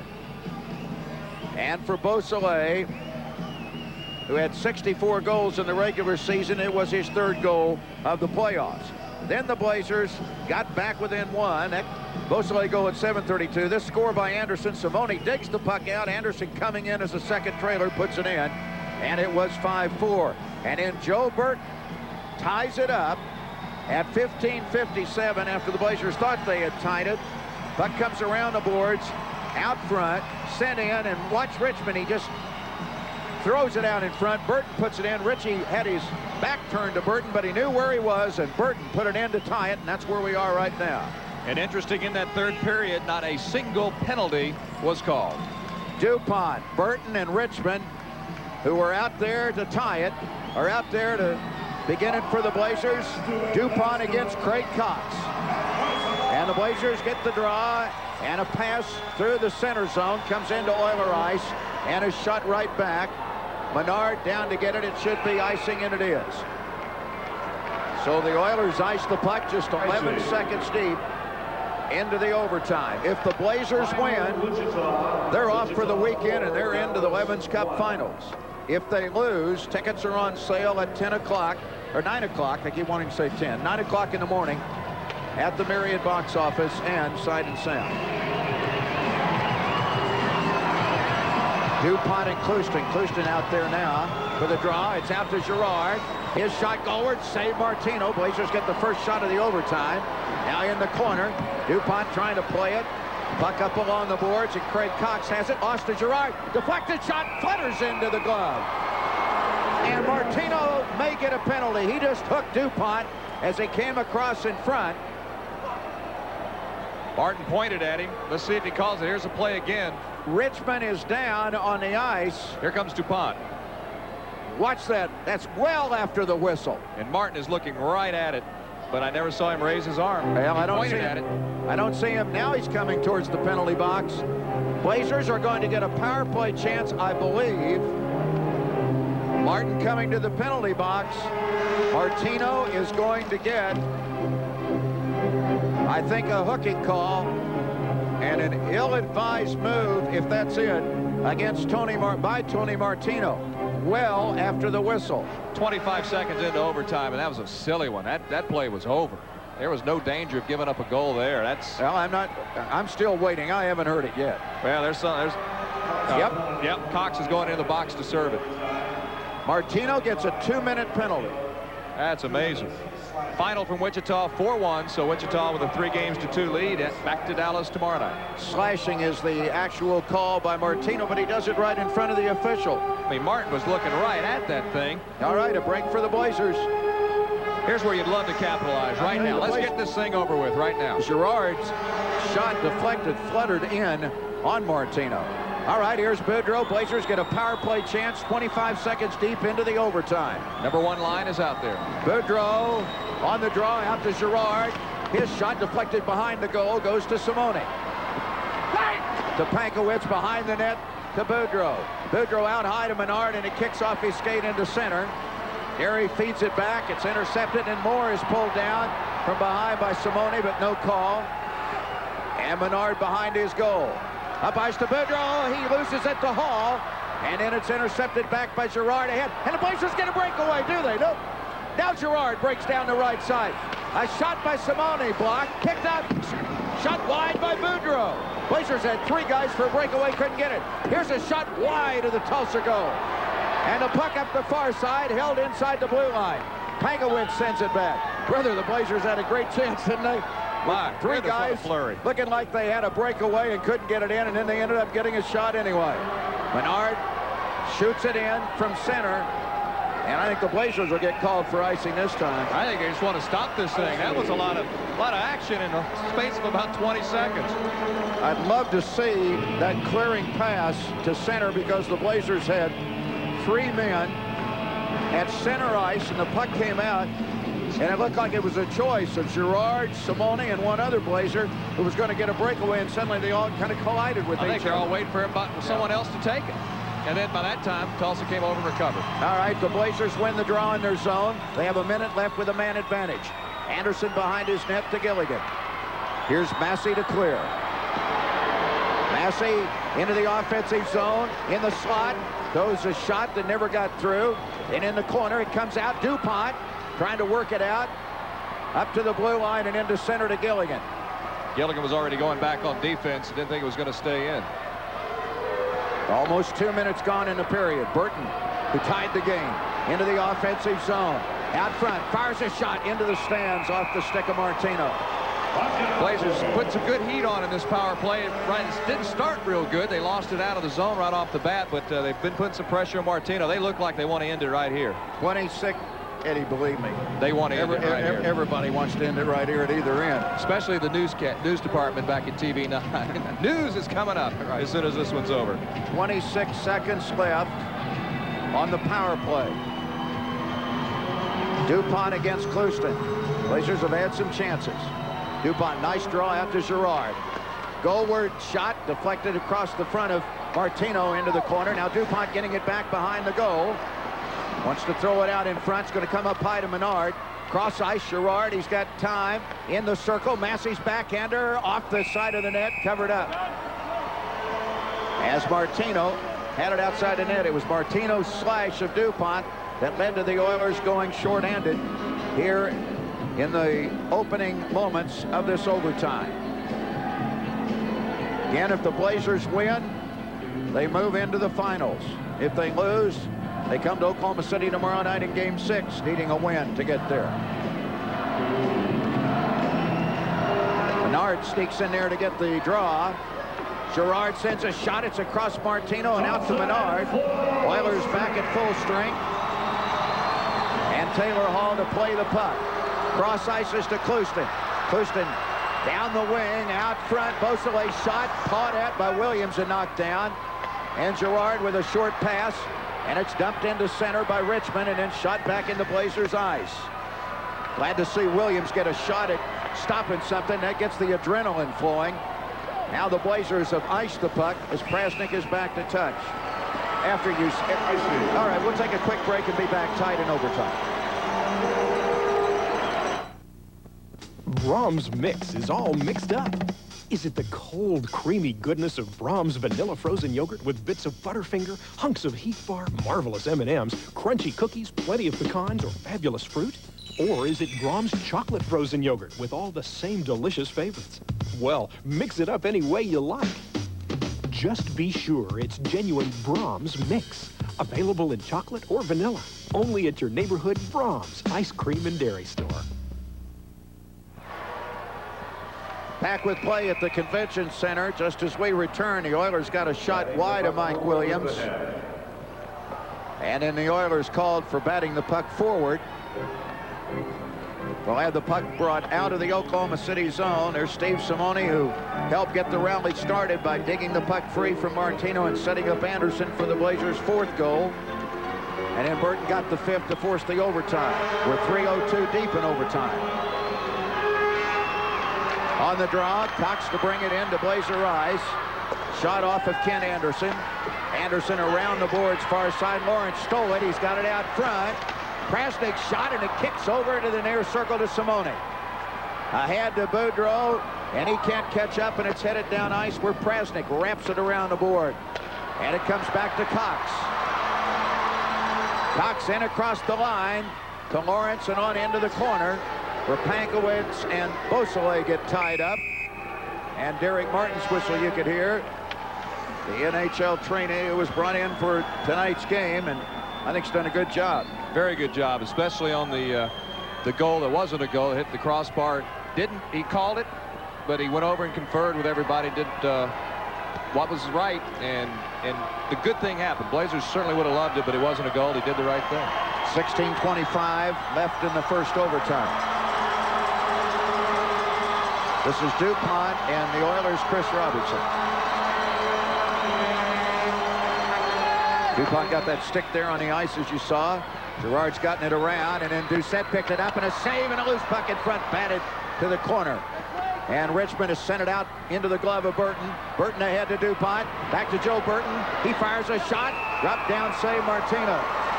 He fought it a little bit. Just a little bit. Juggled it a bit, but he held on. End-to-end hockey. I tell you, like I said, there can't be anything better, can there? You just hold your breath. Than overtime in the playoffs in hockey.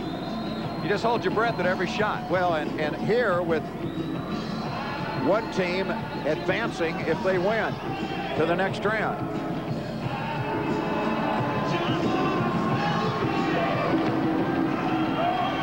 DuPont and Clouston are stalemated. George had a stick on it for a moment. Now Burton stole it. Burton back to DuPont in the circle. Fires a shot. Martino again with the save. Blazers have done a good job, Eddie, in the overtime in controlling the faceoff. Really they've made Tulsa chase the puck after faceoffs rather than the Blazers chasing it and trying to get it. And you notice in overtime, again, where one goal ends it, both goaltenders are also covering up and not taking any chances of that puck coming out. No, they're not going to be any They're going to grab and hold, and they'll take chances with a faceoff. George DuPont went to get a new stick and will return to the circle for the faceoff.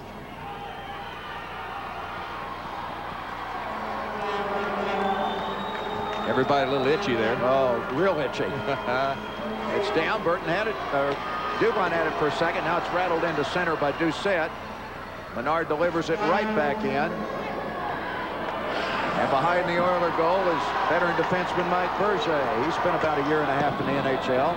He sends it out, and offsides Oklahoma City as Girard took that pass and snapped it in, and Richmond was caught way in the offensive zone. We have played 4 minutes and 20 seconds here in overtime. If nobody scores in the next 15-40, they resurface the ice and start it again. You get to go do YMCA again over that 15-minute period. You got it. Doucette and Berger exchanging a pass. Now the Oiler defenseman to center. Puck gloved by Williams. Willie kept that one in play. DuPont from Girard to dump it into center. Berger rattles it right back to the opposite end. And the Blazers should get the puck at the other end. They will. An icing call against Tulsa. All right, back in a moment. It's tied at 5.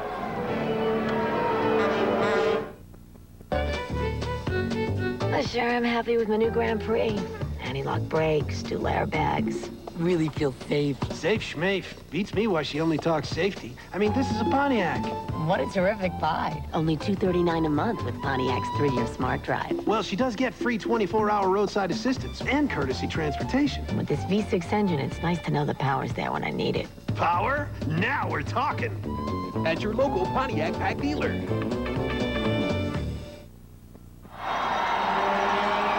Blazers get a break. Clouston was tossed out of the face-off circle. Massey against McWilliam, and the Blazers win the draw. Simone out in the circle. A backhander softly in on goal is covered up. There's a good indication. Martino covering that one up. He had a player on the wing there. He could have gotten it in, but not going any place with it. Quick recap the scoring. Blazers early goal from Jim Solly on a breakaway, 1-0 lead. Robertson and Lawrence back for the Oilers, make it 2-1. Boudreau ties it at 2-2. The period ended that way. Taylor Hall makes it a 3-2 lead. Doug Lawrence 4-2 in the second. Boudreau cuts it to 4-3. Beausoleil makes it 5-3. Anderson and Burton tie it up for the Blazers. Force overtime. Right wing circle. McWilliam checked by Massey behind the goal is sent it up the far side. Again, the Blazers are going to get a break as Anderson hustles back and forces an icing call. And again, you see two teams right now that are definitely not going to try to give this one away with any kind of a mistake defensively. And that time the Oilers just cleared it out. They don't want to get tricky. Blazers the same theory at the other end. And remember, Tulsa playing obviously with a little more pressure because they're gone if they lose. Massey flips to Gilligan on the faceoff. Gilly tied up in the corner, still comes out with it, flips it over Solly's head. He didn't see it. Now he tries to get to the near board to get it. And it's shot back out into center. At the referee's crease, it pops out of play. Anderson doing a nice job that time on McWilliam. McWilliam, if he could have gotten a stick on there, would have had a one-on-one. But Anderson just kind of went down and, like football, went down around the legs and kind of roll blocked him and kept him from getting any kind of break. Anderson played a good game once again. Right now, in my mind, I would say Anderson, Burton, and Boudreau would be the 3 leading contenders for our Blazer of the game tonight. And we will have a quick interview with the Blazer of the game, winner, win or lose, with Bill Tiggins. Oilers control the puck in center, and Prasnik came in, but Lawrence was way offsides.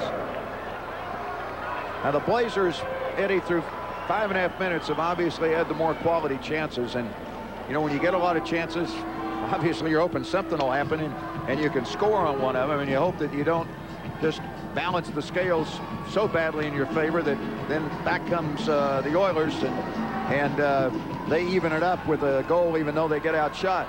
Well, I think it's important that Williams has had to make 2-3 stops, quality stops. Again, Blazers with the better opportunities, but Williams hadn't exactly been leaning against the crossbar back there. Menard will chase back into his own zone to get the puck, sends it out, but it's knocked down by Lawrence in the corner.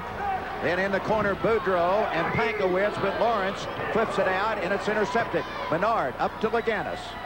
Laganis coming down the wing against Kulak is wrapped up. Shinner trying to get free in the corner. And the Oilers got it right back. They're going to come way up the wing to Lawrence. Lawrence and Pankowitz waxed each other with the sticks as they were laying on the ice with the puck on the other end. Here's Lawrence getting it. Trying to throw it out and gets it out to the point where Kulak sends it back down. Lawrence has it for a moment, and then it's forced into center. Jimmy Solly, the guy that delivered that out. Berger wraps it back in. Mike Williams stops it for Anderson. Anderson off the skate of Boudreau into center. And a shot back in on goal, but the Oilers were offsides. 13-19 in the first overtime. 6:41 deep, and the team to score wins the game. And if the Blazers win it, they're off for the weekend and headed to the Levitt's Cup Finals.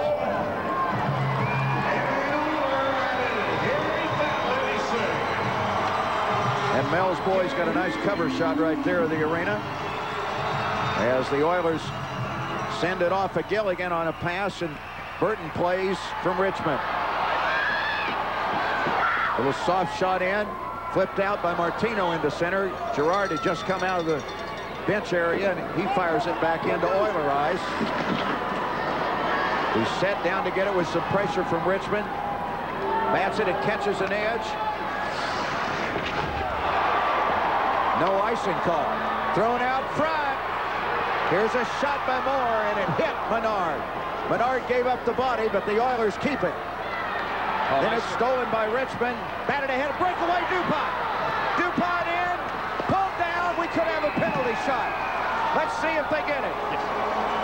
Tripping call. Will it be a penalty shot or not? I don't think so. And the reason, when we see the replay, George never had complete possession. Right. Blazers are going to argue a bit, but watch here. He's trying to get to the puck and get possession of the puck, and he's tripped just as he touches it. Got there, yeah. Had he gotten possession a split second earlier, there would have been an argument for the penalty shot. But he was tripped just. He's got a good job here, yeah. See, here comes the trip just before he touches the puck. So he never had it in his control, and there is no penalty shot. But the Blazers do get another power play chance. They had one early. Another good call by Derek Martin tonight. As you mentioned earlier, he's had a good game as rep. Now, Mike McEwen is just talking to him a little bit. Again, you'll see it again. Sutton good and clear. That's Burton keeping it in. Right up to Burton DuPont. And right there, you see the stick get in before. That's a good call on a bang-bang type play. There's now see, you know, DuPont said, I want a penalty shot. Penalty shot. You can read his lips.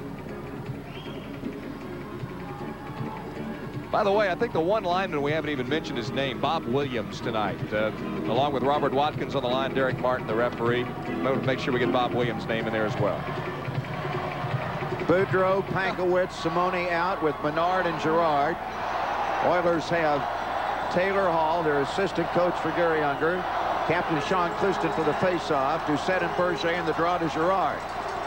Girard out to Menard. He fires a shot. It's in front. And then slapped at and knocked free. And Menard was able to poke it back in the corner. And then it's shot by Berger to the Blazers zone. 15 seconds deep in an Oklahoma City power play in a 5-5 game in overtime. To center, Boudreau. Now holds it up. Off the inboard, a pass. Over to play it nicely, Simone. He took it away from one of the Oilers. Trying to give it back behind the goal. It's wrapped around the boards past Menard and back to Oklahoma City ice. Now the Oilers will get some fresh legs out to kill the penalty. And Blazer captain Guy Girard, their most valuable player this year, comes up the left side to Menard. Now Guy at the blue line, and Boudreau just shovels the puck in. But the Oilers are there, and they'll rifle it back. Good job penalty killing so far. Blazers hadn't got any kind of rush going. Under a 55 seconds left on the power play. Simone weaving in through traffic, taking it down, sends it behind the goal to the far side. Girard didn't want to take any chances. Then he blocks a clearing pass. Kulak got it back. He spun around. Up with it is Boudreau. Boudreau works it out and down in the corner to Girard. Girard down in the corner. Pass in front through to Boudreau. It didn't get to him. Now Boud gets it back from Gilligan. Cross ice to Pankowitz. Spanky's pass out into center. Picked up by Kulak, who got the steal. And then we get a stoppage in the play with 10:54 remaining here in overtime. 21 seconds left on the Blazers power play. Now, I guess the Oilers whistled for offsides. There'll be a face-off beyond the Oklahoma City line. It happened so quick. It looked like the Blazers were set up in their power play offense, had it out on the point. Kulak has got his stick in there and almost had a rush on his own. Pankowitz talking with Derek Martin, the referee, and I think the Oilers have called for a measurement of the stick. It worked. On Pankowitz, it did earlier in the series against Boudreau. Explain this to us now, John. All right, the curvature of the stick, if it is too wide of a curve, then the penalty box keeper is supposed to have, as they do in Oklahoma City, the measuring stick in there. They will put this piece of equipment in there. If the equipment touches the blade, then it is legal in the middle of the blade. If it does not, and if there is an opening, then it is an illegal curvature. If it is, the Blazers will have a 2-minute penalty. If it is not, the Oilers get a $50 fine, which doesn't mean anything right now, but they also get a 2-minute penalty. So Tulsa would face, if this stick is legal, then Tulsa faces a penalty. If it is illegal, Oklahoma City's headed the penalty. But I was going to say, what would keep just stop from playing and measure everybody's stick? No, exactly. So you'd have people doing penalty, it all the so a time. penalty's coming up one way or another. Yeah. You got some water? And as you see, they're I'm not sure if they had the radio. Look, they're looking through the rule book just like you, Sean. Checking things out. Rule book back into the box. Oh, wait. So what's the deal? Looks like Martin has made his decision.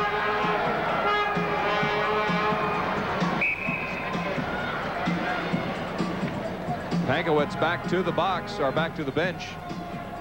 Cox going over to explain things to Coach Unger. You know, What's going on? They wanted the stick measurement after checking the rules. We're listening to the public address It's announcer. not allowed for a measurement in overtime. no stick measurement in overtime. I didn't see that in the book. Well, I saw them going to the book just like you were. I like that. You shouldn't decide something on that in this stage of the game. So no stick measurement in overtime. How about that? We've seen a little bit of everything in this series because Boudreau was sent to the box for an illegal stick. Oh, yeah. All right, face-off in a 5-5 game out beyond the blue line. Massey wins the draw. Back to Anderson. It got loose from him, and Robertson shot behind the Blazer goal. Burton getting it out to DuPont. 10 seconds left with the advantage. DuPont circling in. knocked down as he lost his footing. And Berger clears it, held by Anderson. He drives a shot, a save by Martino. And Anderson cleared, knocked down a clearing pass. He did that 2 nights ago and hit the game winner. That time he got it in on goal. And Martino was down to make the stop. And he made sure that the puck did not get away from him. Good stick work there by Martino as he saw the rebound come out. Corralled it right back into the glove with the stick. And Anderson, as you said, has seen that play before, and he let it rip from the left side. Anderson has really increased his offensive attempts, at least for the Blazers, as John Brooks and Alan Poston go back to the record book, or the rule book. It does say here under Rule 20, Section D, Note 3, a request for a stick measurement in overtime in any game not permitted. I should have beat them to it. I had it in my hands before they did. Almost halfway through this overtime. All my years of doing hockey, I had never seen a request for a stick measurement in an overtime game. This is just the second overtime game in the playoffs for the Blazers since the revision of the team last year. The other one was here 2 nights ago. Now, Tulsa beat Dallas twice in overtime in the semifinals last year. So that loss the other night was their first overtime loss in the playoffs. And it was the first time in 2 seasons, regular and postseason, that the Blazers and the Oilers had played. And again, Tulsa has never lost 2 in a row in this building. Doug Lawrence can't find a good stick. He saw the linesman bring his broken stick over. He goes back to the bench. He doesn't have a stick. I'm sure the Blazers will not loan him one. He's going to have to get somebody else's. Well, one of the trainers are going down to get it. Blazers, of course, want to get the face-off started. And the Oilers are just now making it to the locker room. Now, the Oilers have got 5 people out there, so we're ready for a face-off in Tulsa ice. 9.5 minutes have been played in overtime. A lot of people that are working at the Marriott tomorrow wondering around the game, wondering if they're working or not, watching this one. Here's the draw out to Girard. He skates in, fires a shot, save, puck in behind Martino. And then it hits the side of the net as Martino was down. Burton trying to slide it back out. And a penalty in behind the goal. And it looks like a boarding call. Yes, coming up against Mike Berger. A roughing call against Berger. Back in a moment. Another Blazer power play around the corner.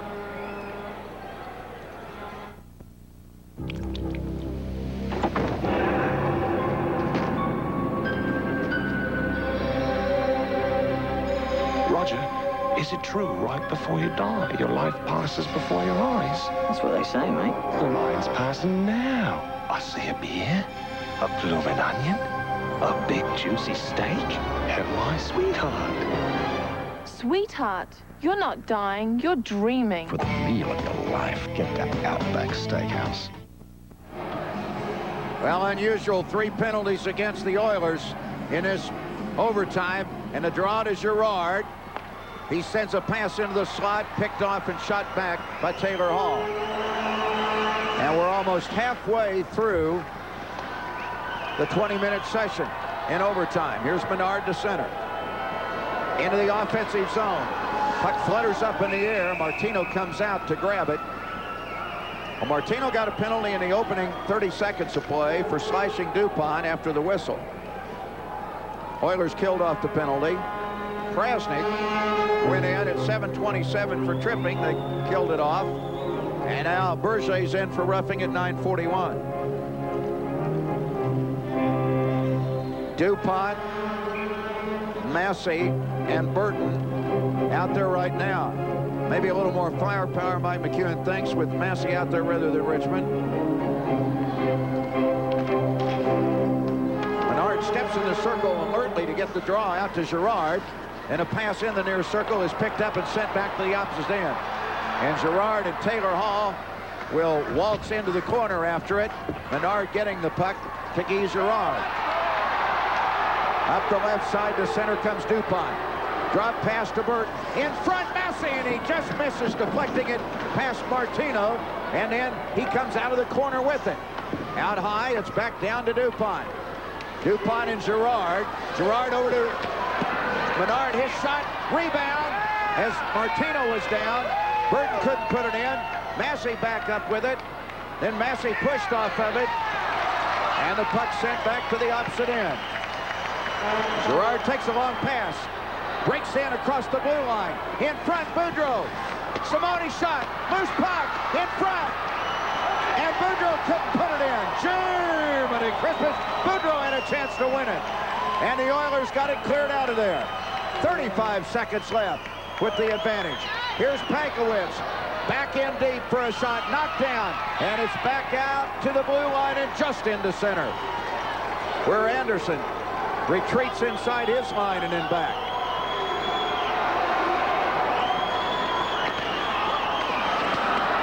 Simone almost to get to it in close. Anderson holding. Blazers swarming, but can't get the goal to win it. And the Oilers about to get back at full strength in 5 seconds. Here's Boudreau out high. Anderson shot, juggled. Loose puck rolls to the right of Martino. And cleared into center. And Robert Watkins just got involved in that one. We'll take a quick break. It's tied at 5. 8:07 left in overtime. Does your mattress make you fighting mad? Do you wake up tired? Do you fall asleep with your face in your suit? Then hurry into Evans, because prices have never been better on the entire lineup of New Dimensions by Sealy Incorporated. That means you get a great buy on any mattress, any size, like this Cambridge 2 Queen set for only $279. Evans has the entire lineup of Sealy products. For example, this Cambridge 3 pillow top with a plush, thick mattress is $399. It's all at Evans. Get yourself new bedding, then rest easy. An incredible statistic as we return. The Blazers outshot the Oilers 17-3 in overtime. David Moore coming in, and his pass broken up by Derry Menard. But about the 4th time he's done that going down to the ice this game. Here's a pass in front of Williams, and he has to dive out to poke it away. McGannis finds it and got it into center to Richmond. Now the Chinner will play it into the offensive zone. His shot flutters over the glass and out of play. It's about as good as hockey gets. The rushes on both ends are just incredible. Boudreau, Simone, and Gerard all had chances 11:30 deep just a minute ago to win it around the net. And a puck just wouldn't bounce onto their stick when they had a chance. Here's Williams. See it? Go to his right, and he dives out because coming in there after it was David Moore to try to get a backhanded effort on it. You see how quickly he got back to his feet as it's getting a little late for some hockey fans. That might be the only person in the convention center who is sleeping right now, I would think. Well, my heart's beating too fast. I can't catch any wings. It's been a dandy. DuPont and Clouston. The Oilers have killed off 3 penalties in this overtime. The Blazers now 1 for 9. Tulsa 2 for 7 in the game. Anderson's shot knocked down. Then it comes back, and Massey just couldn't quite hold it. Now he gets it back in. Pushed off of it by Berger. Good defense by Berger. And the puck skips into center, and Burton will play it back for the Blazers. Now he feeds it back. We're nearing 7 minutes left in the first overtime, and we may be talking about a first overtime later with another one, the way this is going. Here's Cox giving it back, and the puck in behind the Blazer goal.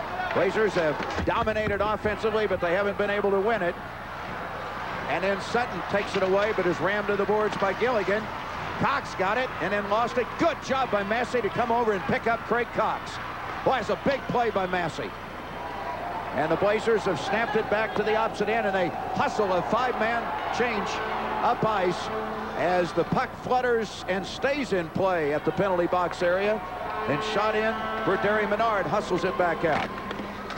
Oh, you can hear those sticks slapping on that ice down there right now. Here's Cox back in across. Shot, juggled. Williams will smother it, taking no chances. Well, you want to think about going to the newsroom during the first overtime intermission break tonight? Sounds like a good idea to me. I bet those news folks at Channel 9 would like it, wouldn't they? No, they wouldn't. Okay. I guess they wouldn't. They want to do the full newscast after this game is over. Well, one thing for sure, they're going to have a nice audience, aren't they? We're just getting a preview for the NCAA tournament finale. 6:17 to play. Here's the face-off, the draw, the shot, the save by Mike Williams. McWilliam picking it up. His shot, he scores.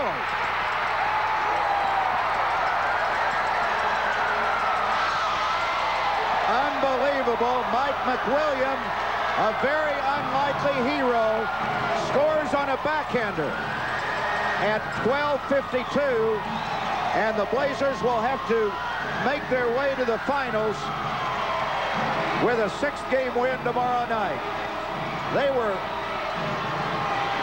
Blazers outshot the Oilers 17, I think, to 7. Now we got a fracas down on the ice as the Blazers were trying to get off the ice.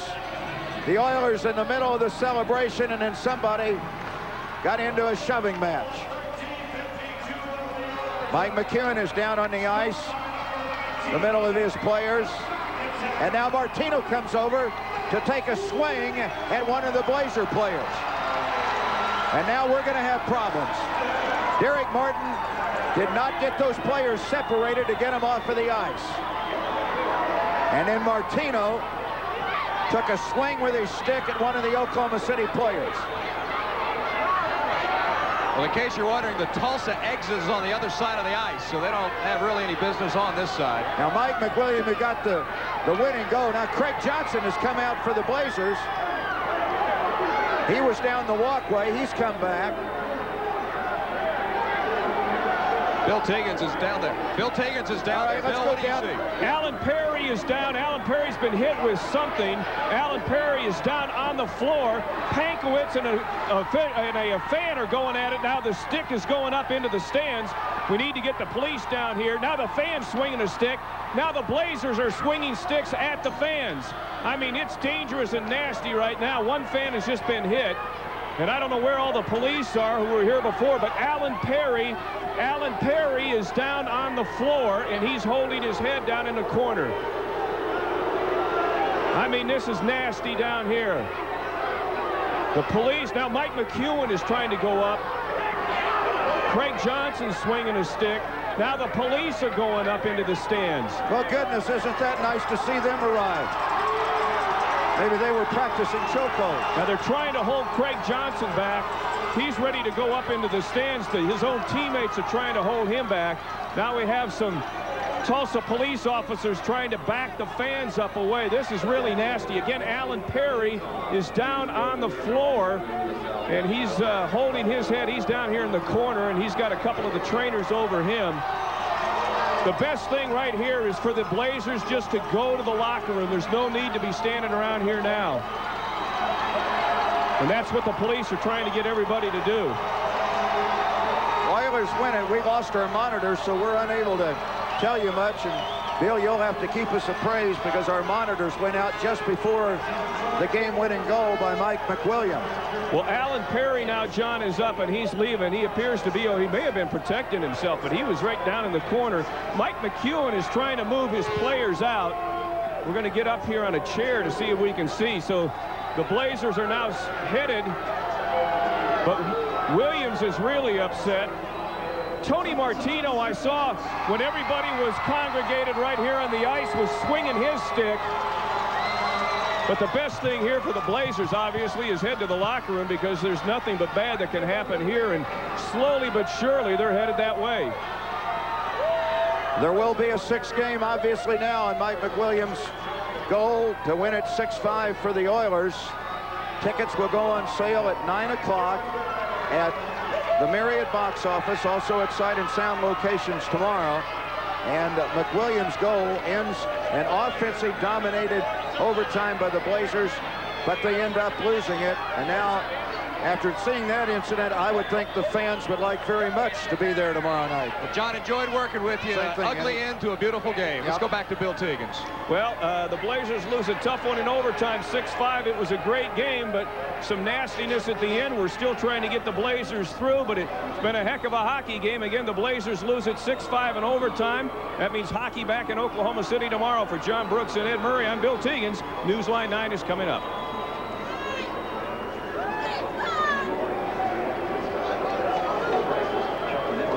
This has been